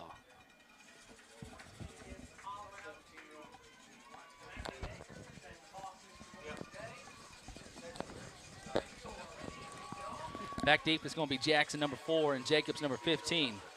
Looks like Marco's going to be kicking and see if he can just boot one big, and he does.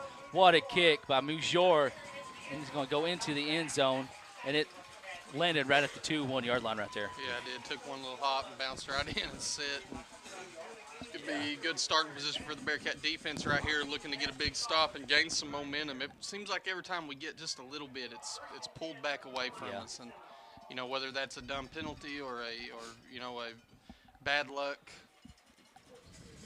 ball batted in the air that's caught and returned for 70 yards or whatever it was, and just frustrating deals like that. And this needs to be a half to start over, refresh, and gain some of that momentum back and keep it. So we'll see what the Seminoles have cooked up here.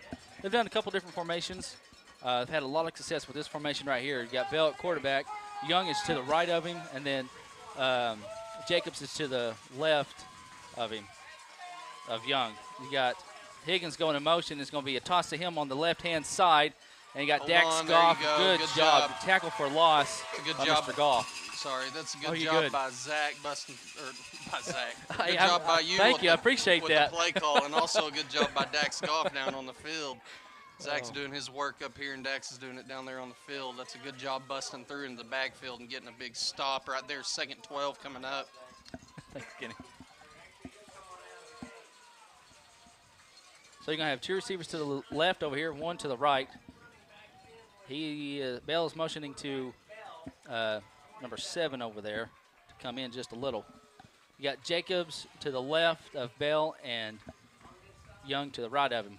High snap, and it's going to be handoff to Young. I'm sorry. Chase Plymell. Good play, guys. Cats defense coming out fired up. We'll see if he can keep this going. Yeah, it looks like he's brought down at the original, or I'm sorry, at the line of scrimmage there. It's going to be 3rd and long coming up, 3rd and 12. And you got Coach Hadaball down there, your defensive and offensive line coach, excited. Yeah, he loves to see that. Yeah. Yeah, he's fired up, man, and he's a great coach. Oh, and yes. The kids love him, and he works a lot harder than anybody realizes, man. He's a close friend and a great guy. Trips over here to the left. Bell's your quarterback. Young is going to be to the left of him. Bell's looking. He's got a little time. Now he's got some pressure. And what? Oh, high pass. And, Gosh.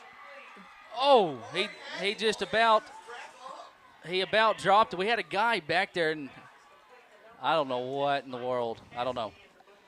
I'm not sure what happened. We had the quarterback hit there, had our arms on him, and somehow he's able to escape from that. And huge connection downfield to number 11? That's number 11. Number 11, Cassidy? Michael Cassidy.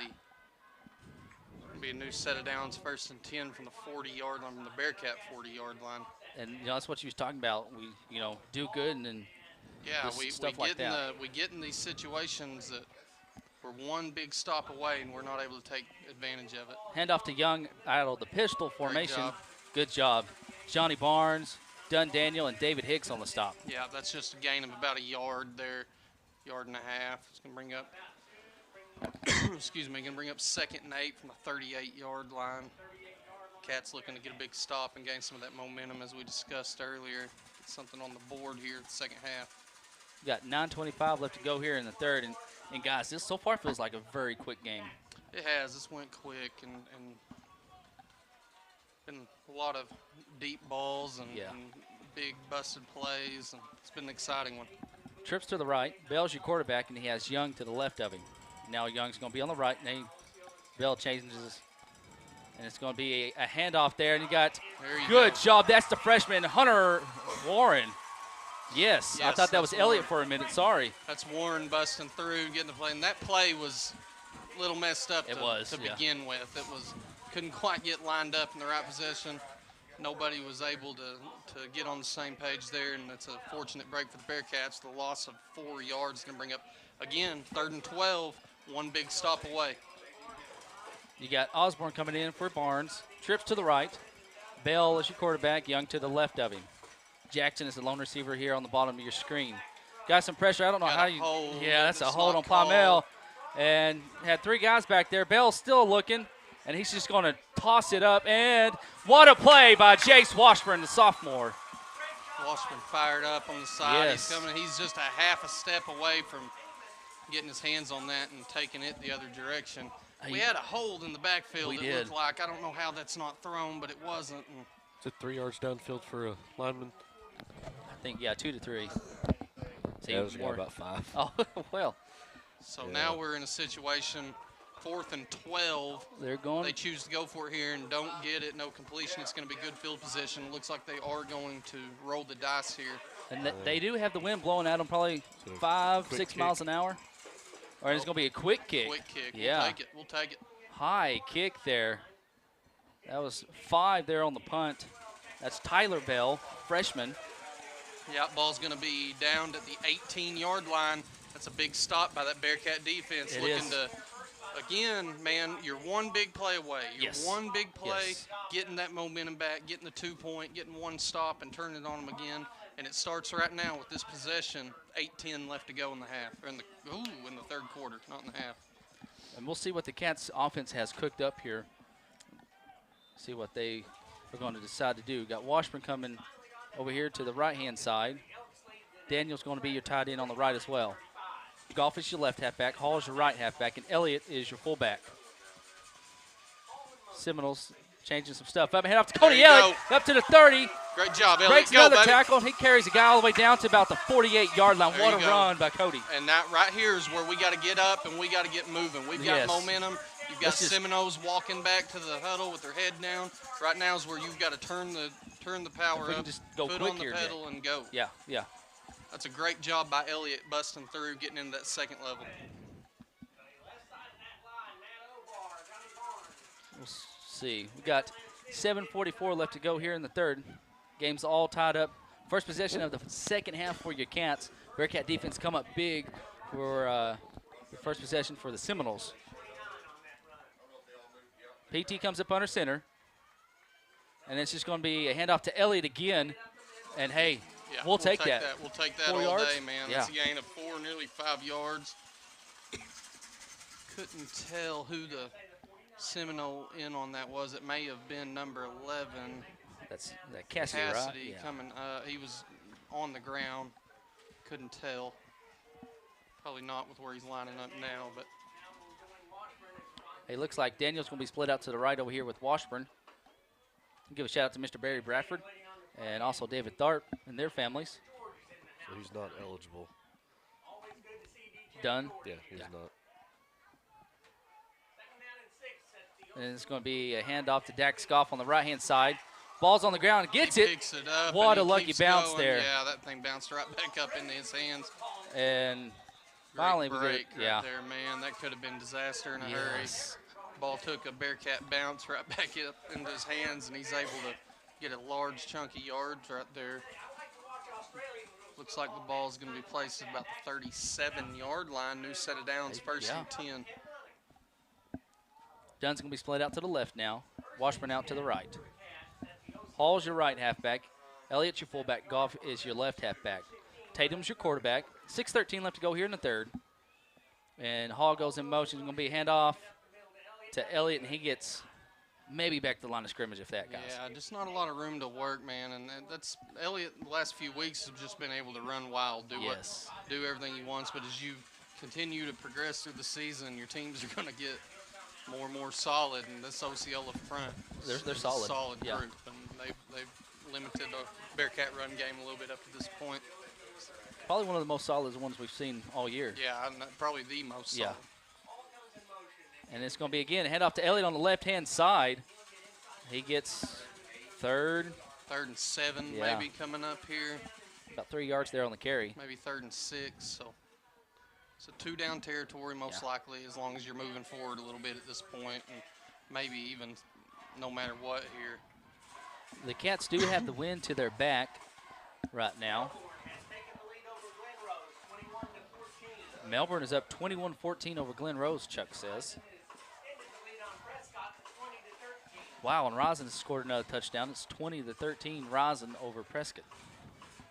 2 receivers out here to the right for the Cats. That's Washburn and Daniel. And it's going to be Goff go in motion. And he's going to be thrown down. Unable to break free. Defender gets a hold of his shirt and stretches him. He is able to gain maybe 2 yards on the play, and we've got a big play coming up for this Bearcat offense. Look for us to maybe go with a hard count here. Yeah. I mean, everybody in the field ought to know that that's an opportunity to something Bearcats may try to do here. We'll see what we dial up. Either way, it's a big 3 yards left to go, 4 yards. We've got a little, I was going to say, I see something, but I'm just hold quiet for a moment. And got a snap, and looking. He's got Washburn open. Chase Washburn down to the 5. Down to the 1. Down at the 1, and we nearly had our 3rd touchdown pass of the day. That's a great play call by Coach Crowley down there on that field. Osceola didn't know what to do there, and the ball was a little bit underthrown, but Washburn's able to get his body turned and make a big play all the way down to the 1-yard line. It's going to be 1st and goal from the 1 for the Bearcats. Yeah. We need to move quick right here and get this one punched in. Tatum under center. Goff goes in motion. This is going to be a handoff, and he's going to be short. Yeah, he's going to get back to that line to gain there. 2nd and goal coming up from the 1. It looks like. I thought he was just a hair closer, but nonetheless, it's 2nd and 1, like you said, Jake. 3:29 left to go here in the 3rd. Tatum up under center. And it's going to be a handoff to Elliott, and he's going to be in. For the touchdown, Bearcats. Make it 20-14 with 3:18 left to go. We're going to sit on the extra point unit here, guys. Yeah, I would imagine we're going to go ahead and go for the kick here, which is an interesting play called to me, but I understand it. It gets you to the point where you've got the lead, and with the touchdown, you're a stop away from maintaining it. So I understand the thought process on that right here. And he does have the wind to his back. Actually, it's kind of blowing to the right a little, but kick is up, and that looks pretty right there, guys. It's good. 21-14 with 3:18 left to go here in the 3rd quarter. We'll take a little break, and we'll be right back. You're watching Bearcat football.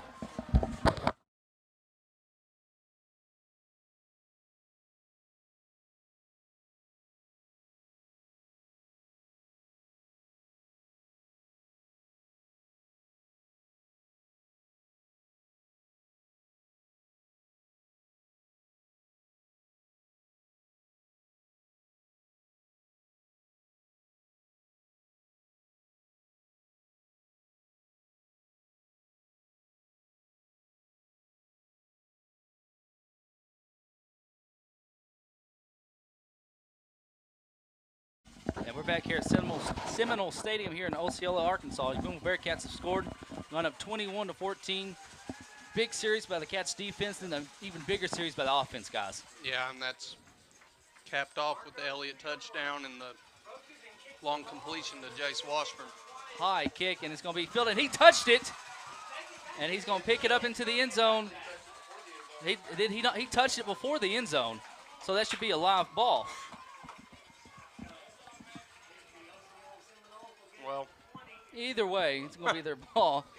And we've got extra draw. I tell you guys, there's been a lot of – this is what I'll say about it, and I'll drop it. We got a lot of jawing going on both sides. And I've yeah. said my piece with it. So, Gotta yeah. put a stop to that, man. It makes me nervous. It does.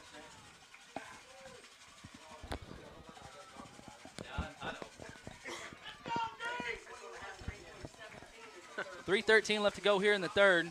Second possession of the second half for the Seminoles. You're going to have two receivers to the right. Got a man in at tight end on the right-hand side. I can't tell who that is. It's probably Higgins, number 11. Or that's Cassidy, 11. There's going to be a handoff over here on the left-hand side. Got flags coming in. That's Jacobs. Illegal formation, I think. Illegal formation. What'd you see, Isaac? I don't think they had 7 guys on the line of scrimmage. Well, I know that far receiver went back. So if we can get a big stop here, interception, like Mr. Kinney said, we're due for an interception, get a fumble.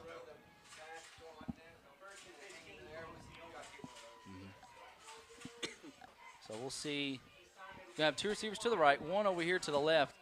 Jackson is going to be your receiver over here on the bottom of your screen. You got Dove in coverage of him. Bell's going to be your quarterback. You're going to have Jacobs to the right, Young to the left of him. Bell's looking and got some pressure. Got high pass. And good job by PT. It's a great job by Tatum getting his shoulders turned the right direction and leaving his feet and getting his hand up in the air and knocking that thing down.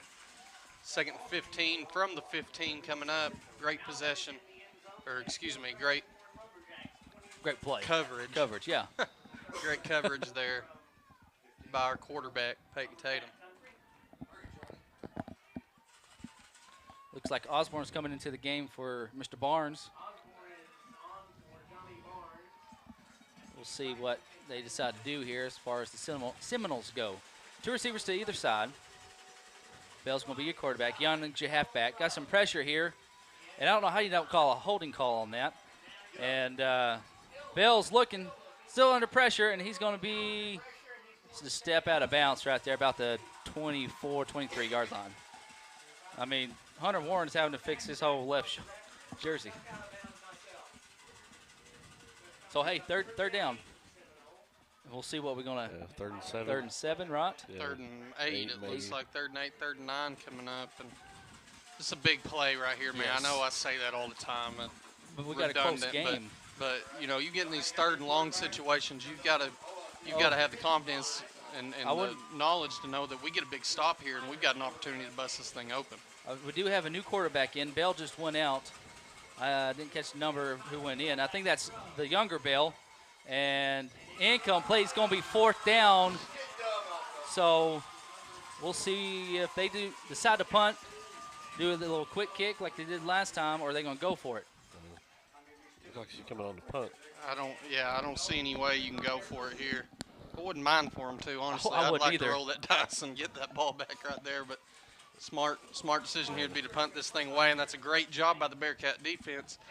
And you eat a little time out of this right here and go down the field and score, and you're setting yourself up pretty. So yeah, it's a great job by the defense to do their part. Heyman is going to be doing the punting for Osceola. They got 5 seconds on the play clock. 3, 2, get it off just in time. Nobody's back deep for the Cats. And it's going to take a Seminole bounce. Great bounce. Wow, yes it does. All the way down to the 25-yard line where it'll be Booneville's ball, 1st and 10. 2:22 left in the third, guys. Looks like Prescott scored. It's 21-20 over Horizon. It's been a good game, man. That's been a real good game, yeah. McGee's over Harding Academy, 14-0. And that's, hey, that kind of surprised me a little. That's at Harding. And that's, yeah, it's at Harding.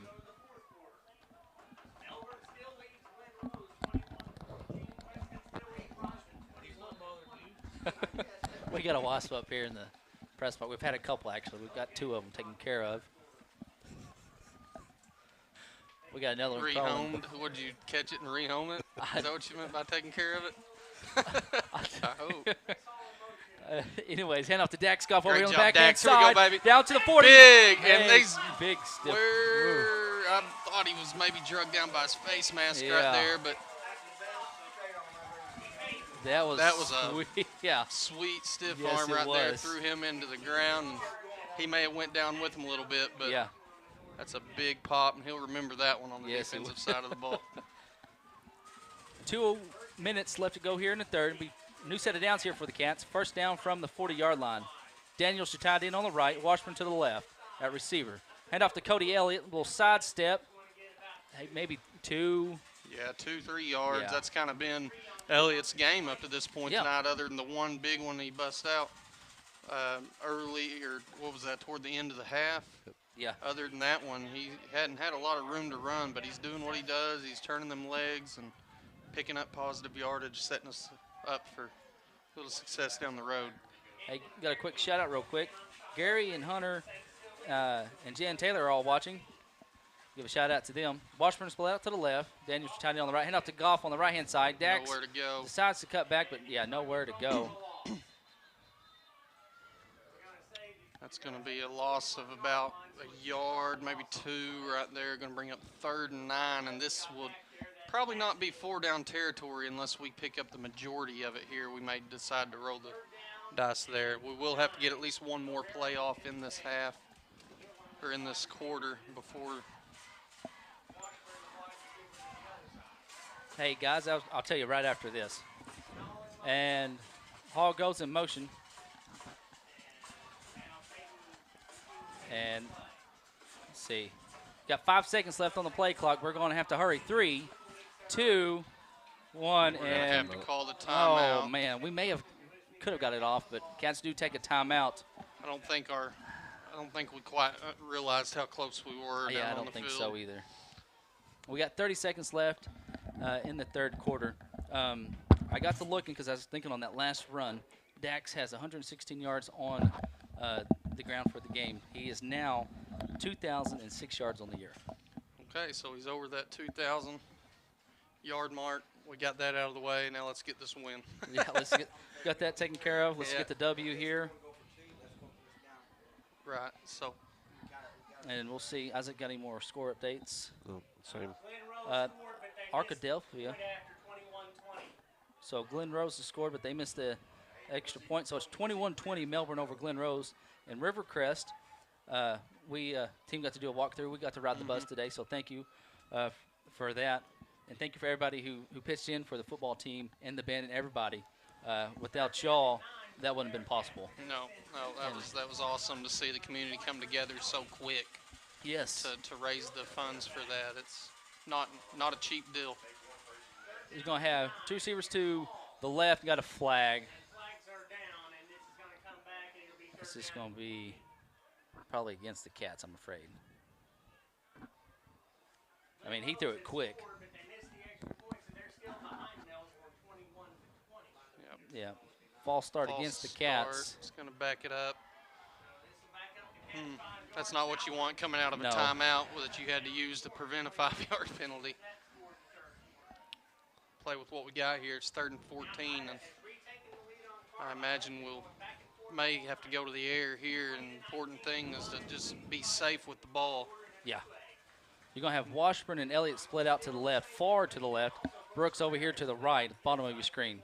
We hand off to Trace Hall on the left-hand side, and We've got to. I'm afraid, I don't know if that's going to be a hold or Another we got flag another there. flag coming in late. And I would imagine if that is the hold that we think it is, they will probably decline that penalty. Yeah. And be 4th and very long, which will still lead to a Bearcat punt. One flag is at the 42-yard line, the other is at the 37-yard line in Bearcat We'll see. Headman is wanting to talk to coach, the Seminole coach over there. It's Coach Carter. Osceola has come out on the field. This is just a communication with, Yeah. do you want to, where would the ball be placed? Where did Yeah. the penalty occur? Is it worth it, the 10 additional yards, or do you want to decline it and bring it to 4th down? And Which looks like they're going to take the yards. So it'll be 3rd down. A little surprising to me, but you're gambling on getting in a little bit better field position here. Now would be a good time to let them regret that decision and bust one up the middle for several yards here. Let's see, looks like the Cats are going to kind of be back in their traditional formation here. We've got 22 seconds left on the play clock, or game clock, 11 seconds on the play clock. Did he ever wind the play clock? I must have missed it. Here, he went out of bounds. Okay. And it's going to be handoff to, I'm sorry, it's a pitch to Dax Goff over here on the right-hand side. Dax cuts back to the inside, still on his feet. Big pickup there, though. Yeah, we're still sitting with all the penalty yards. It's still going to be 4 and 9, 4 and 10. Into the quarter there. And that final third?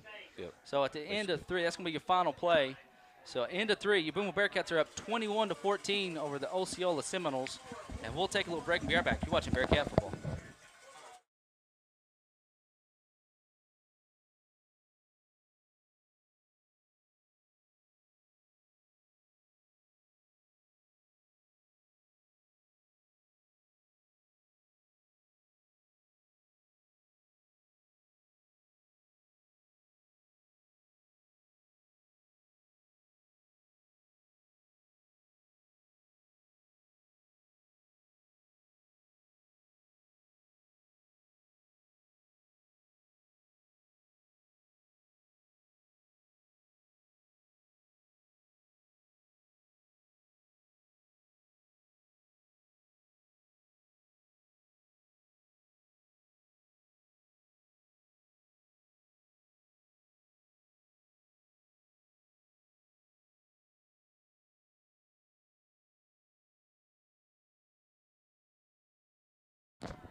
And we're back here at Seminole Stadium. Bearcats are going to punt to start the 4th quarter. First punt of the night for the Cats. Dax Goff to do the punting.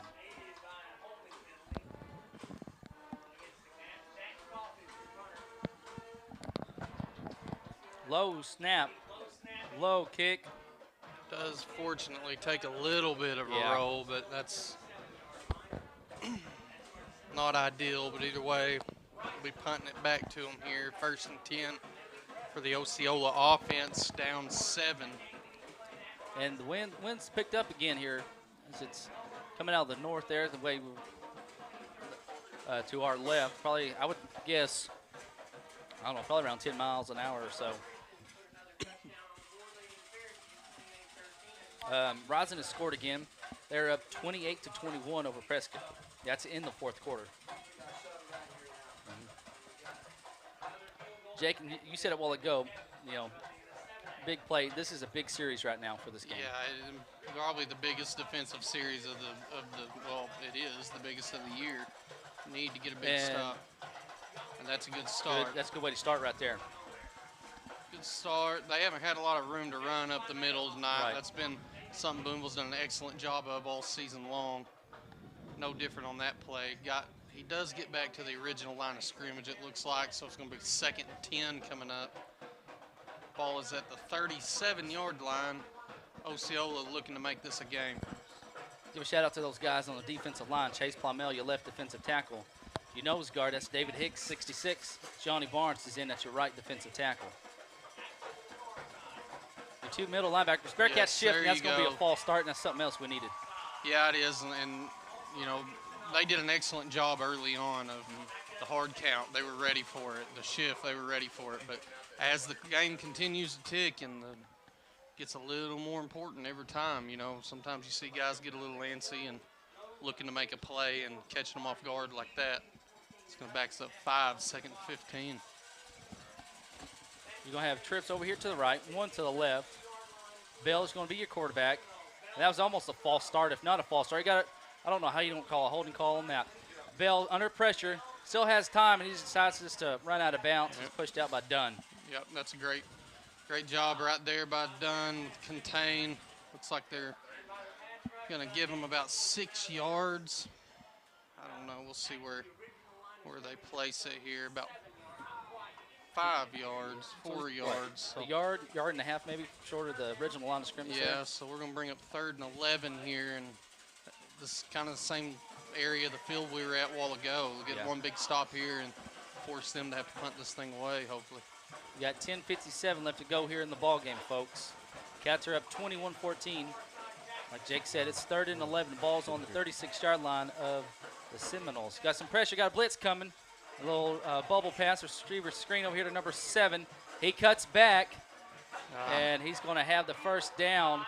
And good job by Mr. Damari Poole right there to lay the lick. Yeah, puts a good lick on him, but they are able to get more than needed here to pick it up. Ball's going to be placed at midfield, and we have a Seminole down.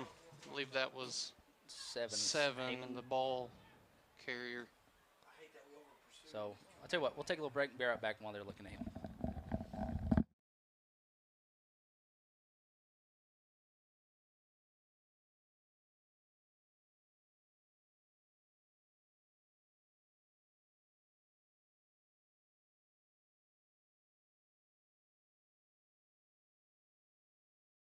Got Heyman coming off the field, kind of hobbling. But, I mean, he took a lick from Damari right there. Got Hicks coming out and Mr. Lance Sims coming in. That's your nose guard.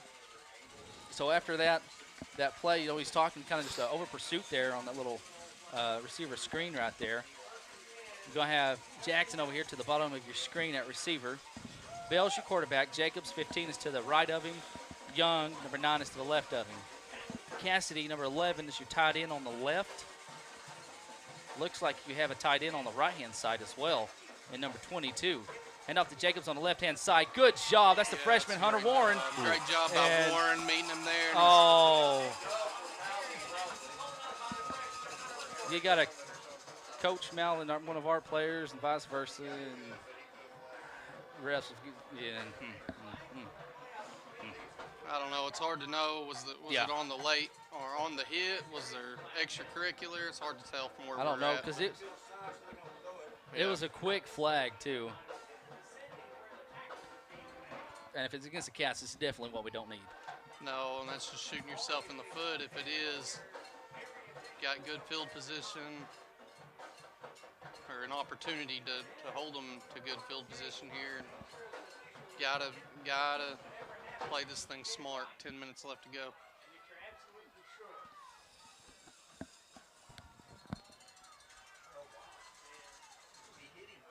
And they're discussing for a long time. I don't know what they'd be talking about. I don't. If it's on the hit, I don't know how you call that. To me, it looks like I don't either. He's being hits tackled. him centered.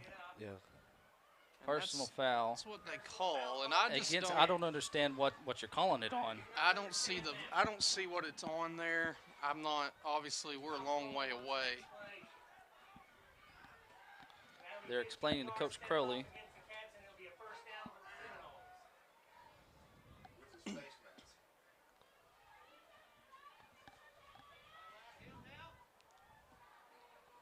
Let's see. I'm gonna pull it up on their live stream since it was on that side. Yeah, that's gonna step off. Well, that's just a good clean hit. I don't know what.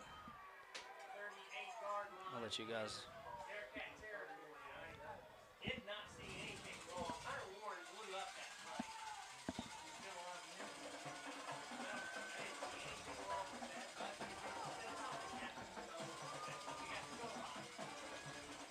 There's not. We're looking at the That's live stream on their side of the field, and there's nothing on that hit that we can see that would warrant a flag. It just looked like a clean hit, but the Bell. cards were dealt here. Little kind of receiver screen to number 7, and that's going to be a touchdown by the Seminoles. And Well, yeah, 10:05 left to go here in the ball game. It's going to be 21-20, and the Cats are going to have to come up big right here on 2-point conversion. Yeah, you need a big stop right here. They're going to go for 2. oh, what happened to the camera? Oh. It just stopped working. You've still got an opportunity here to hold on and maintain this lead, but this is going to be an important down right here for the defense.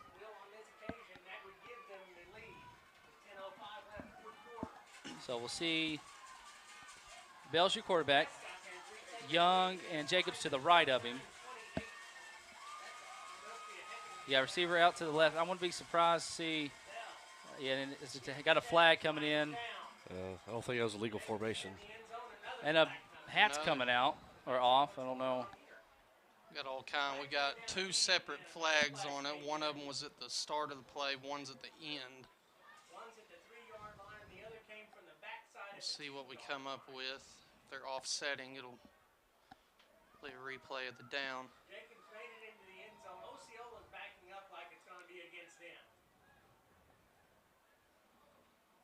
There's like there may have been a third. We'll see here. They're discussing.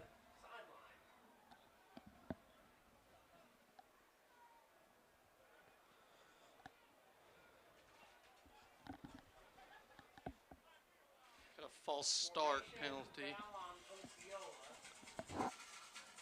Charged to Osceola. I'm not sure. And a face mask against the. Yeah, so that's going to offset it. Okay, so That I don't know. legal procedure and a face mask is going to lead to an offsetting penalty. We'll replay the down. So Booneville currently maintaining a 21-20 lead with the extra point here pending. you're gonna have Bell in at quarterback. Jacobs and Young is to the right of him. Higgins, number 11, is in at H-back on the right-hand side. Bearcats shift. And it's just going to hand off to Young. And he's not going to be. Oh, hold on. Hold on to him, boys. Hold on. And finally, He's got to give those boys Lance Sims, Dax Goff in there.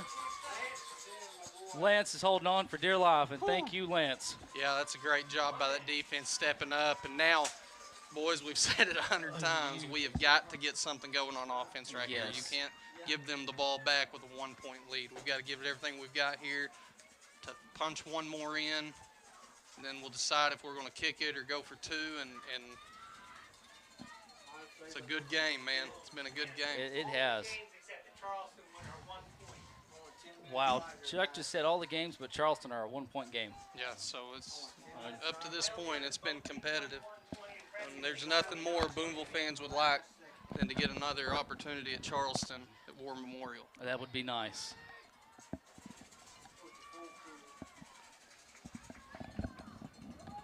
Slayton's going to be doing the kicking for the Seminoles. Just back up a little. There you go. Back deep is going to be Trace Hall, number 7. Dax Goff is on the far side. Cody Elliott on the bottom of your screen, back deep for you Bearcats. Let's see. Little kind of a high kick, and it's caught by Washburn, number 11. Jace sheds a tackle, and Hold on to it. Hold on. to it. Hold on to it. got a whistle. And, yeah, I know you can hear the fans there. They're wanting a little. Main thing here, we've got to keep cool. We've Yes. got to keep cool. Yes. We're currently sitting here with a 1-point lead, an opportunity to punch it in, make this a little bit more of a challenge here for Osceola. And the main thing is you cannot shoot yourself in the foot. You've got to make good decisions here. Give yourself an opportunity to win this game. Got 9:55 left to go here in the ball game, folks. Cats have the ball on their own 42-yard line.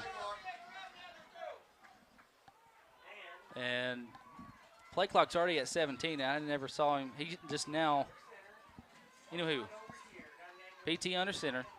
And it's going to be handoff to Dax Goff on the right-hand side. A lot of room to run, 40, guys. 45-40, 35-30, 25, 20, ball, baby. 15, 10, 5. There we go. Touchdown. There we go. Bearcats, and that's what we need right there. It's a great job. Hole opens up right there for Dax Goff. Takes it to the right Oh. side. For how far What is is that? that? 58. 58. 58-yard touchdown run. Here's what It's Chuck going to said. give the Bearcats a 27 to 20 lead here, and they can kick the extra point and make this an 8-point game. It looks like that's what they're going to do, and that is what the Bearcat offense needed right there. That's a great job. Credit to the offensive line to open that hole up and give him the opportunity to run wild. 58-yard touchdown. Marcos Major will do the kicking here for the Cats. The snap that holds up, and it is good. That was close to being blocked. But hey, 28-20, 9:45 left to go here in the ball game. I'll tell you what, let's take a little break, catch our breath. We'll be right back. You're watching Bearcat football.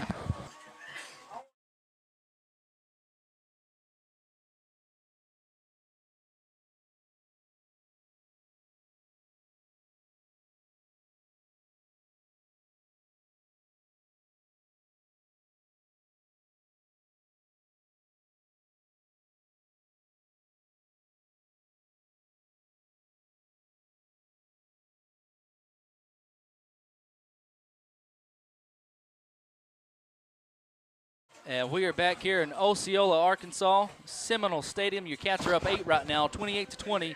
Dax Goff goes 58 yards on a long touchdown run that the Cats needed. Yeah, they did, man. That was what we had to have. We're coming off of a drive where we felt like we had a penalty not go our way. It leads to a big, I believe it was a tunnel screen, wasn't it? Yeah. That led to the touchdown, and offense is able to come out on the field and set it right and get the big score. High kick by Major. Ball's on the ground, picked up, though, by Jacobs. And he's met by a host. What a hit. Who was that? And then we got a flag come in, or a hit way late right in front of the official. I think Lofton helped come in and deliver. No, I'm sorry. No penalty on the play. Wilson and Elliott. Lofton was in the area. You said they picked up the flag, Jake? No, they never threw it. It was right in front of the official, right in front of his face, and he's unable to find that flag in his pocket. I tell you what, Coach Crowley's out there talking to his defense. Come on, guys, right here, we need this. You got to maintain it. We can get up here and get aggravated all we want, but out there on the field, you've got to be cool, calm, and collected and make a big play, get a big stop right here, and give yourself a chance to win this ball game and find yourself in the semifinals next week. What do we got? There's something going on over here on the side.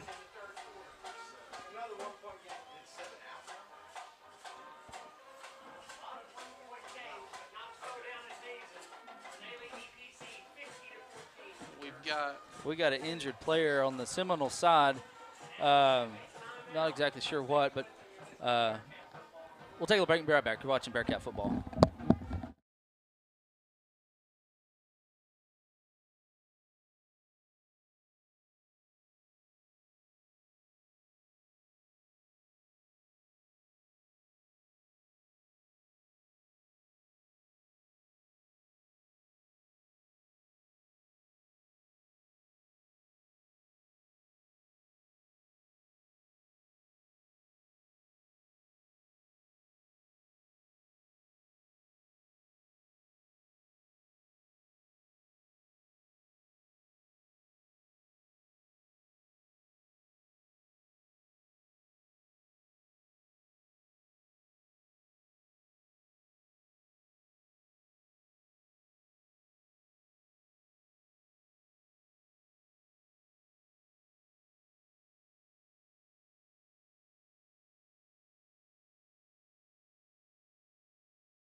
And we are back here at Seminole Stadium here in Osceola, Arkansas. I was wrong. Wasn't an injured player. It was somebody that was attended to over there. Anyways, looks like we're going to resume play. Just pray whatever the situation is, everything's all right. Two receivers to the left, one over here to the right. Bell's your quarterback. Bearcats shift. And it's going to be a handoff to Young over here on the right-hand side. And good job, Dax Goff, Cody Elliott. That's Warren. Yeah, it's initially met right there by Dax, I believe, wasn't it? Yes, Dax with the initial hit. With the initial hit. And it's going to be a gain of 4 for Osceola there, but a good job by Dax to limit it to that. Second 6 coming up. 9:15. Yeah, there you go. Clock's going to continue to tick. Under 9:10 left in the game. Bearcats maintain an 8-point lead. We got a pistol formation here for the Seminoles.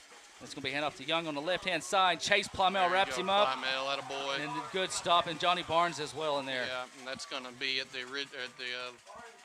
line of scrimmage there. No gain. Going to bring up 3rd and 6 now.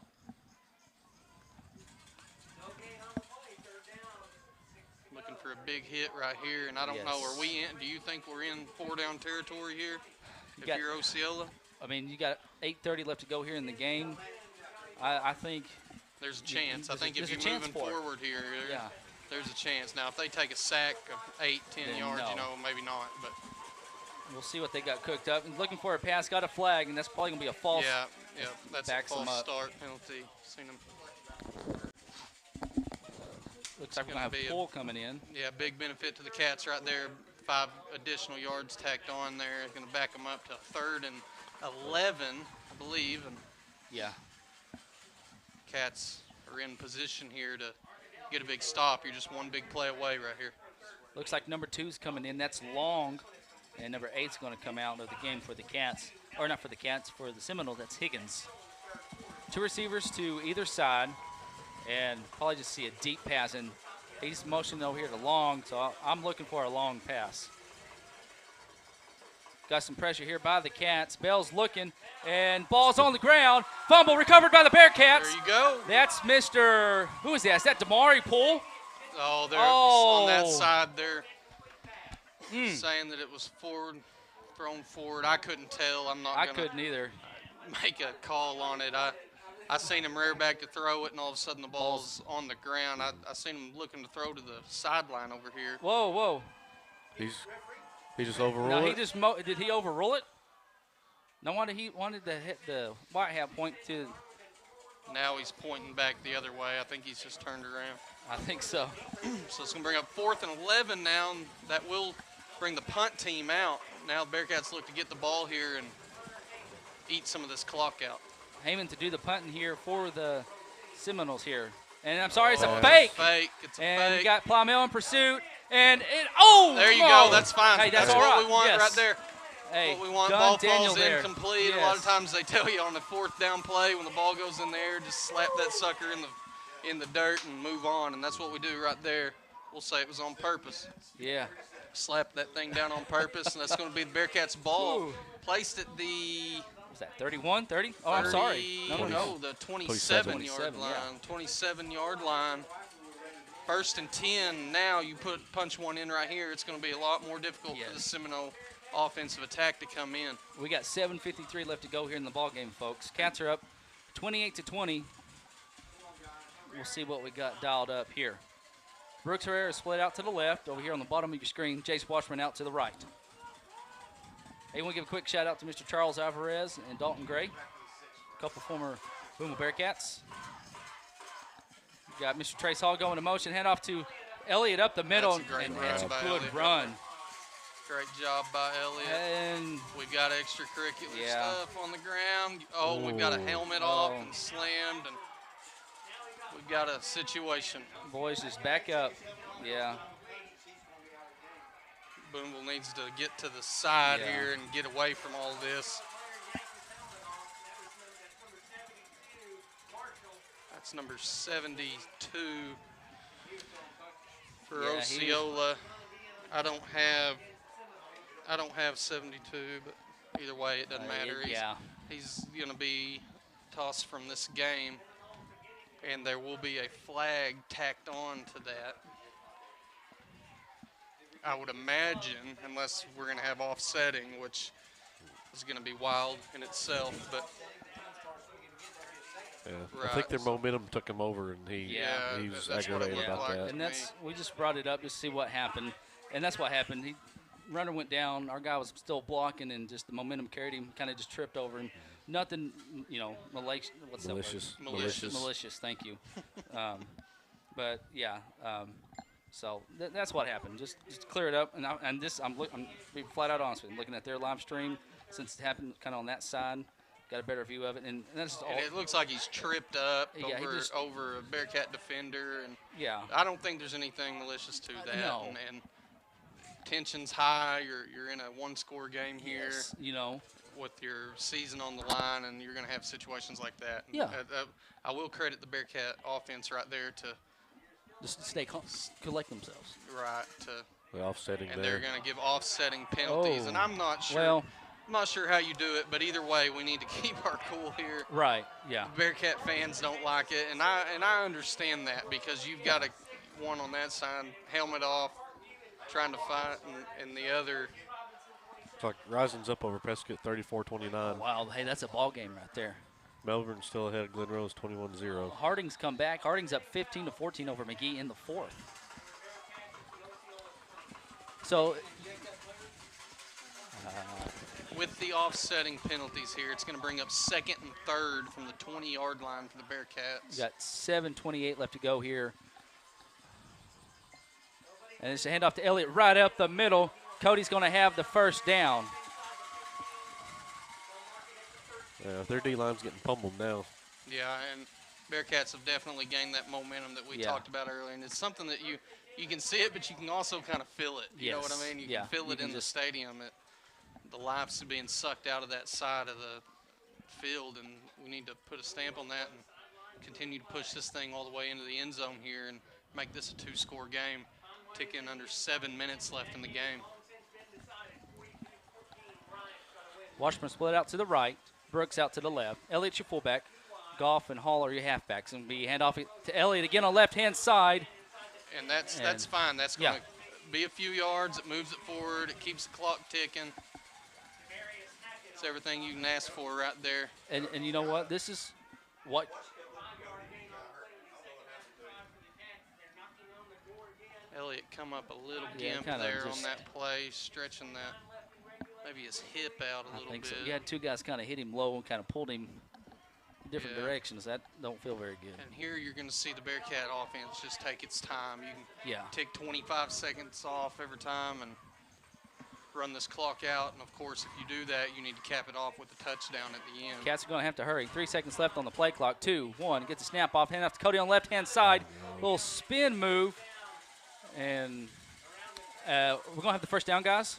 It's going to be close. It's going to be close. It looks like they're putting him right first at it, and they gave it to him. All so right. It's going to bring up first and goal here from the 3-yard line. We'll see 5:48 left to go here in the ball game, folks. Cats are driving to add to the lead right now. We're up 28-20. Ball's on the 3. It is a new set of downs. First down from the 3. Got a heavy set now. Yeah, heavy set for the Cats here. Again, Cats taking their time here. Got 8 seconds on the play clock, and we're probably just going to let this run down and take a timeout. Like we're going to run this down. And I tell you what, folks, we'll take a little timeout with them. For Isaac Brown, Jake Fennell, I'm Zach Austin. This is Bearcat Football. We're taking a little break. Be right back.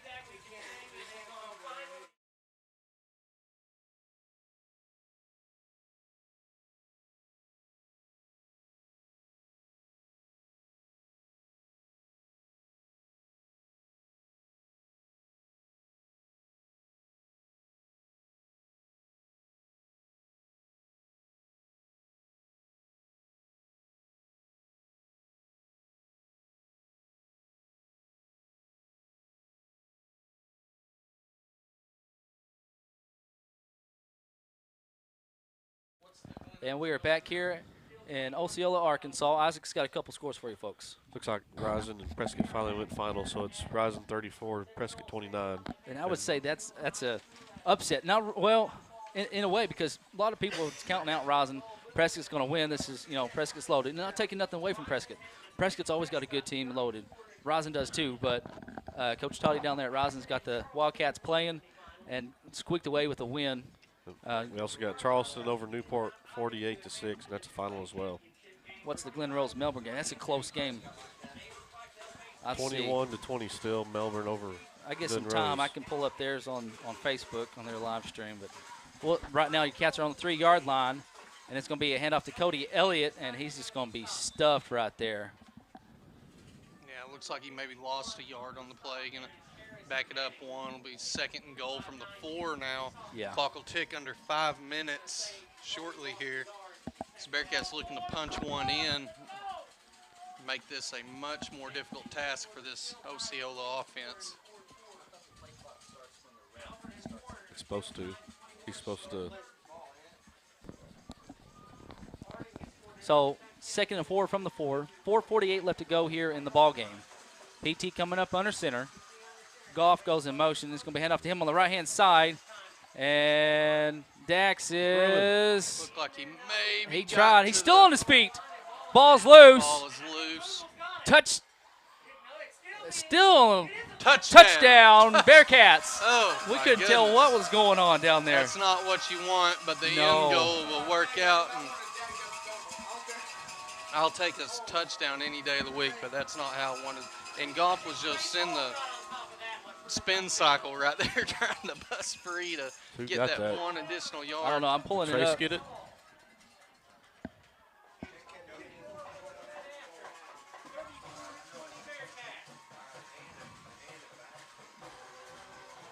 Yeah, Trace Hall jumped on that. Elliott tried to get on it and had a guy come in and hit him, and Lance Sims tried to help him out and kind of help squirt the ball away from the Seminole defender.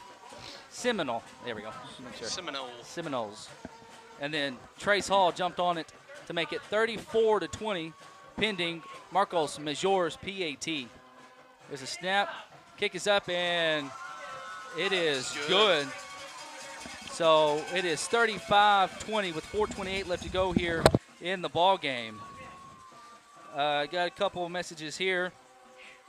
Mr. Bill Hobart says, "Bring it home, Cats," from Bill and Stacy.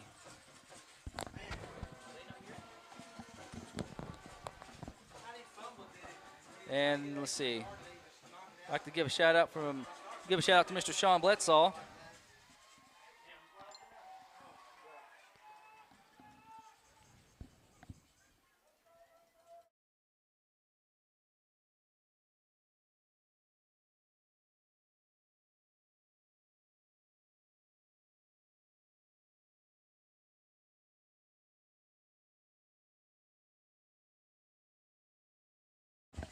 So after the Bearcat touchdown, and good job there by Trace getting on it. Otherwise, we'd be saying something different right here, guys. I mean, That's a dangerous situation there. Unfortunately, it goes Booneville's way, falls on the ball in the end zone for a touchdown. high kick here by Juan. He touched it. Ball's on the ground, and did the Cats pick it up? Like Osceola's Did got it. Osceola Seminole? Fell on it. That's 15. Jacobs there, the sophomore running back linebacker for Osceola.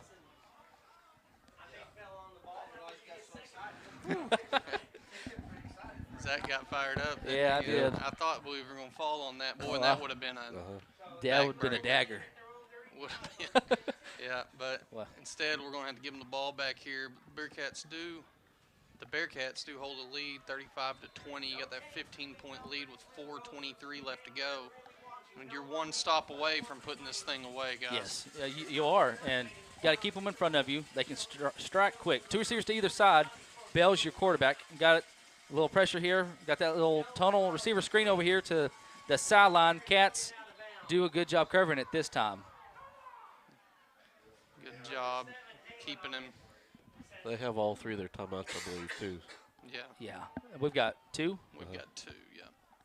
So it's a gain of about 8 9? yards Oh, right okay. there. They marked him back a little bit Yeah, more. marked him back a little bit. It's going to be 2nd and 3 coming up. Gain of 7. Ball's placed at the 42-yard line.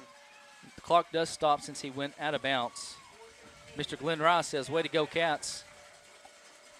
Oh, that guy doesn't look like he's on the line of scrimmage to me. No, this one here, yeah.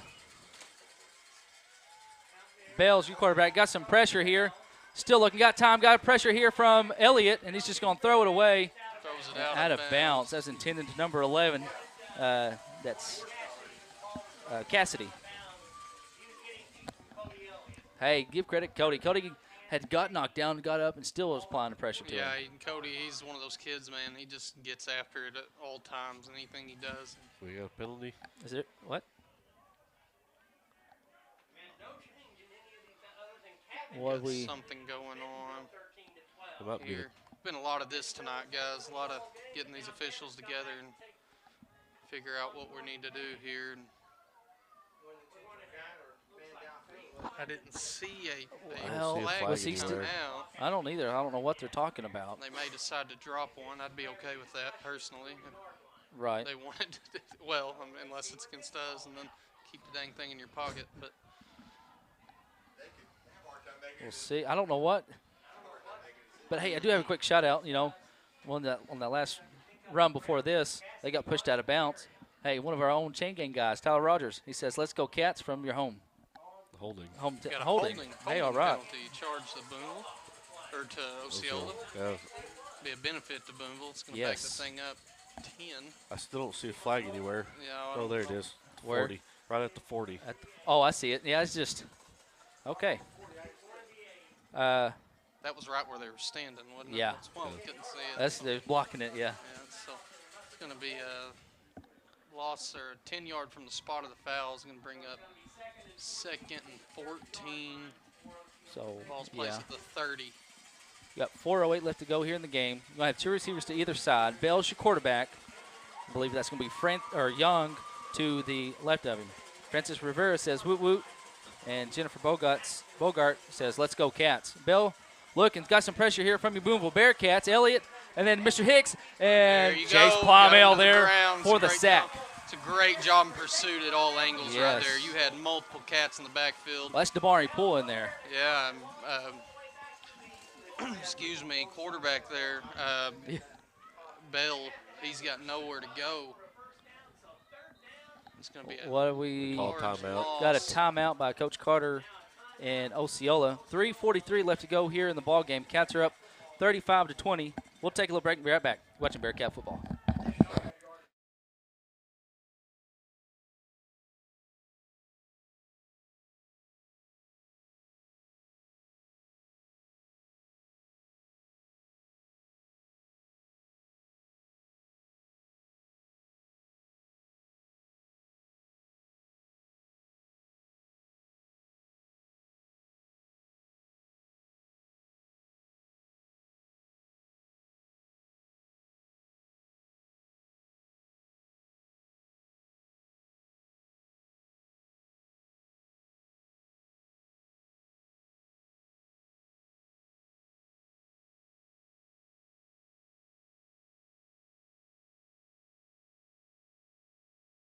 And we are back here in Osceola, Arkansas. I'll give a shout out real quick to Miss Kathy Douglas.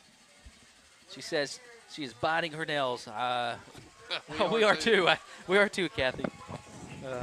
So we've got 2nd down on the board, but it's 3rd down, correct? 3rd and Yes, it's 3rd and 15. Quite a bit, more than 15. And let's see, got some pressure here by the Cats again. Oh, he's gonna Bell's have a lot of looking, room and he's just here. going to chunk it. That could And almost, wow, Look at what a that. catch. And that's Higgins. Or be Cassidy, I don't know why. Man, that's Man, twice Lentz. that's happened Yeah. to us, man, and that's good coverage.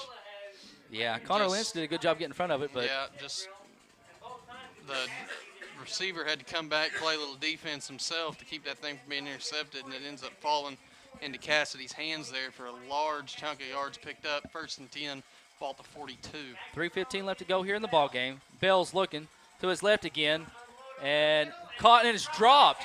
Good job, Lentz applying just enough hit right there to jar the ball loose.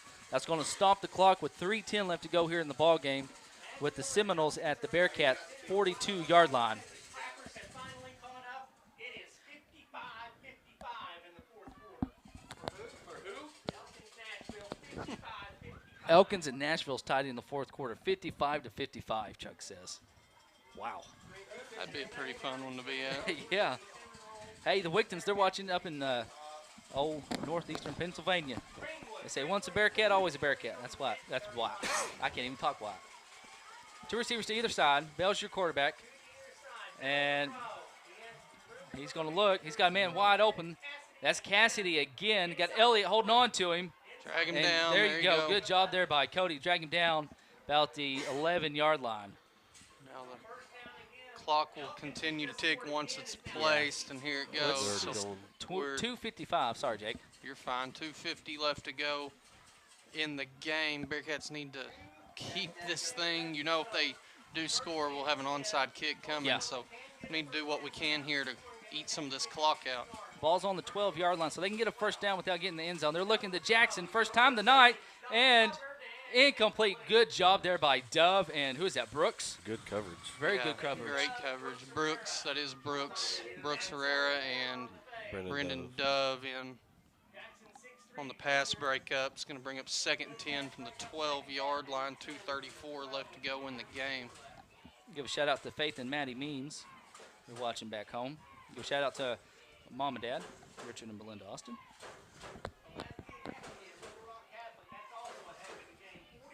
Trips to the left, went over here to the right. Bell's your quarterback, Young to the right of him. Bell's looking over here to the left and get a little slant route and drop. Good job again, Lentz. Find enough hit right there. He had him wide open, man, but that's one of them things I think you know you're about to take a hit. Yeah. You know you're about to take a hit, and you hear those footsteps coming. He took his eyes off of it just a little bit, and fortunately that falls to the turf. Got 2:29 left to go here in the fourth quarter. Malvern and Warren's gone into overtime, Chuck says. It's tied at 21 apiece. Class 4A quarterfinal game. Trips to the left, one over here to the right. Bell's your quarterback, Young to the right of him. And what we got? Timeout. Timeout charged to Booneville. Booneville. So with 2:29 left to go in the ball game, Booneville Bearcats take a timeout. We're up 35-20. We'll take a little break and be right back. You're watching Bearcat football.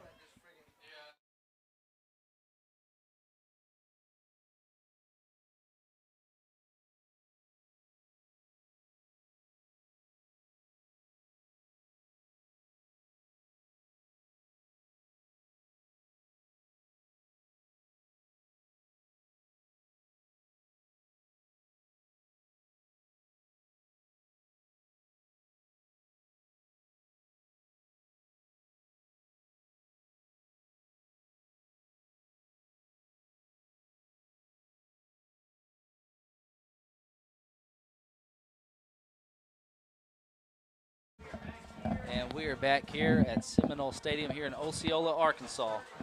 We've got a nail biter on our hands. There's 2:29 left to go here in the ball game. 3rd and 10 from the 12 here for Osceola. They can get a first down without getting to the end zone.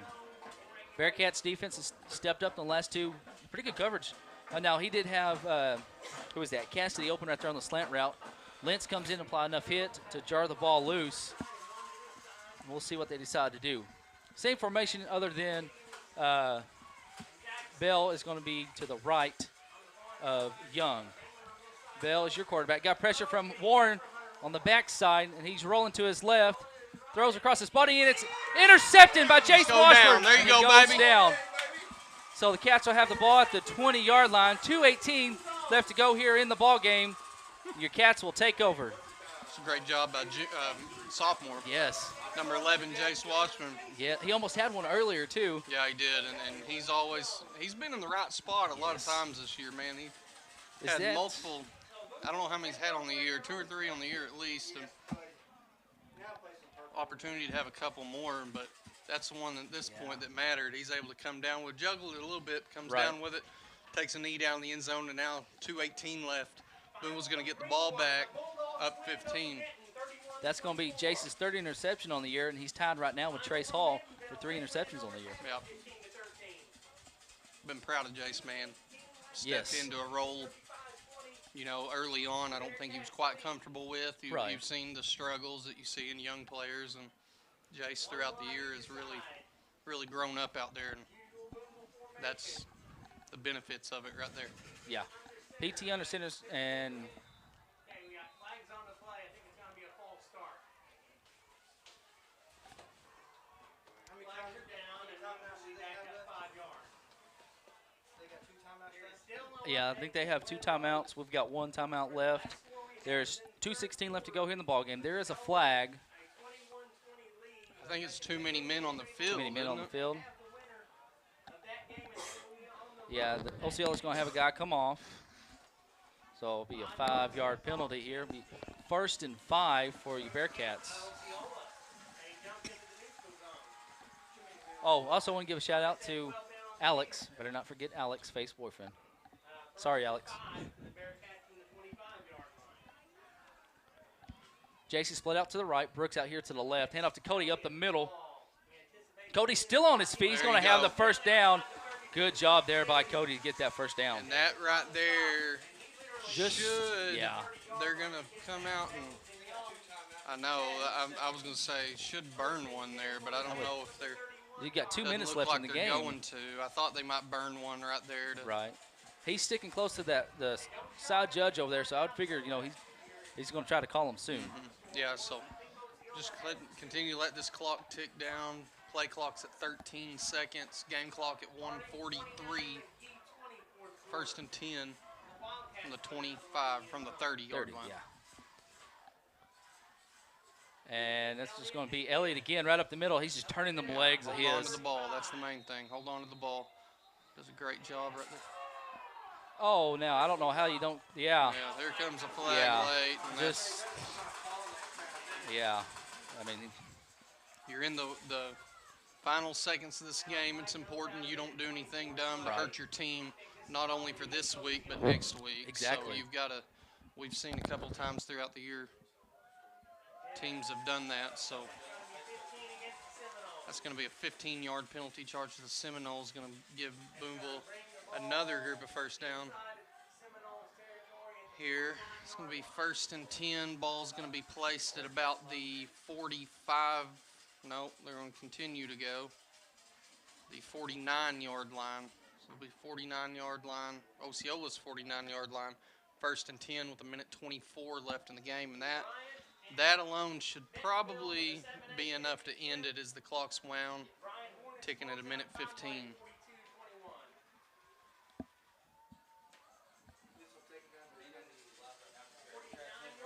And Booneville looks to be in victory formation.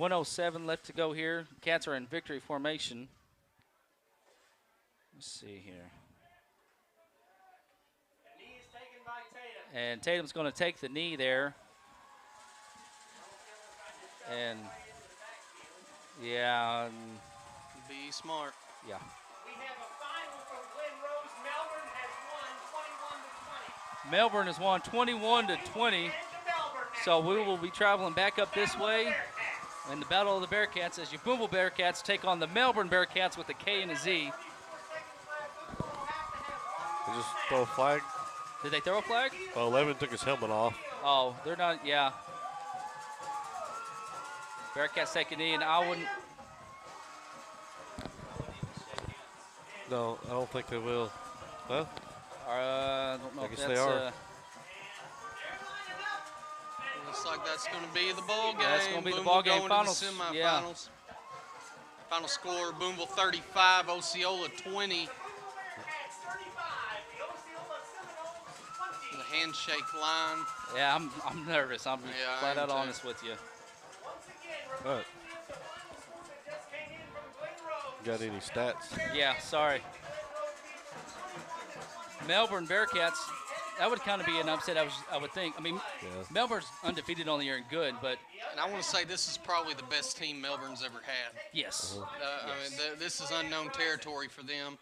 I've been super proud of our Cats, and now they're going to go face a team that has had equal success throughout the season. They've been ranked in the top 5 throughout the year. Yeah. Melbourne, it'll be at their place, but we've proved tonight that Booneville can travel well. We've got a lot of fans here, a lot more than I expected to have. Yeah. Yeah. We had a good And turnout. I think next week's going to be an awesome game, man. And they get the job done. Booneville 35. Refresh the phone here and give you folks some final stats. 21, Glen Rose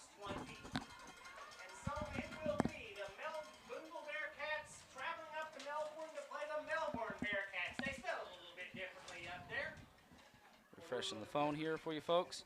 All right, we'll start with Osceola first.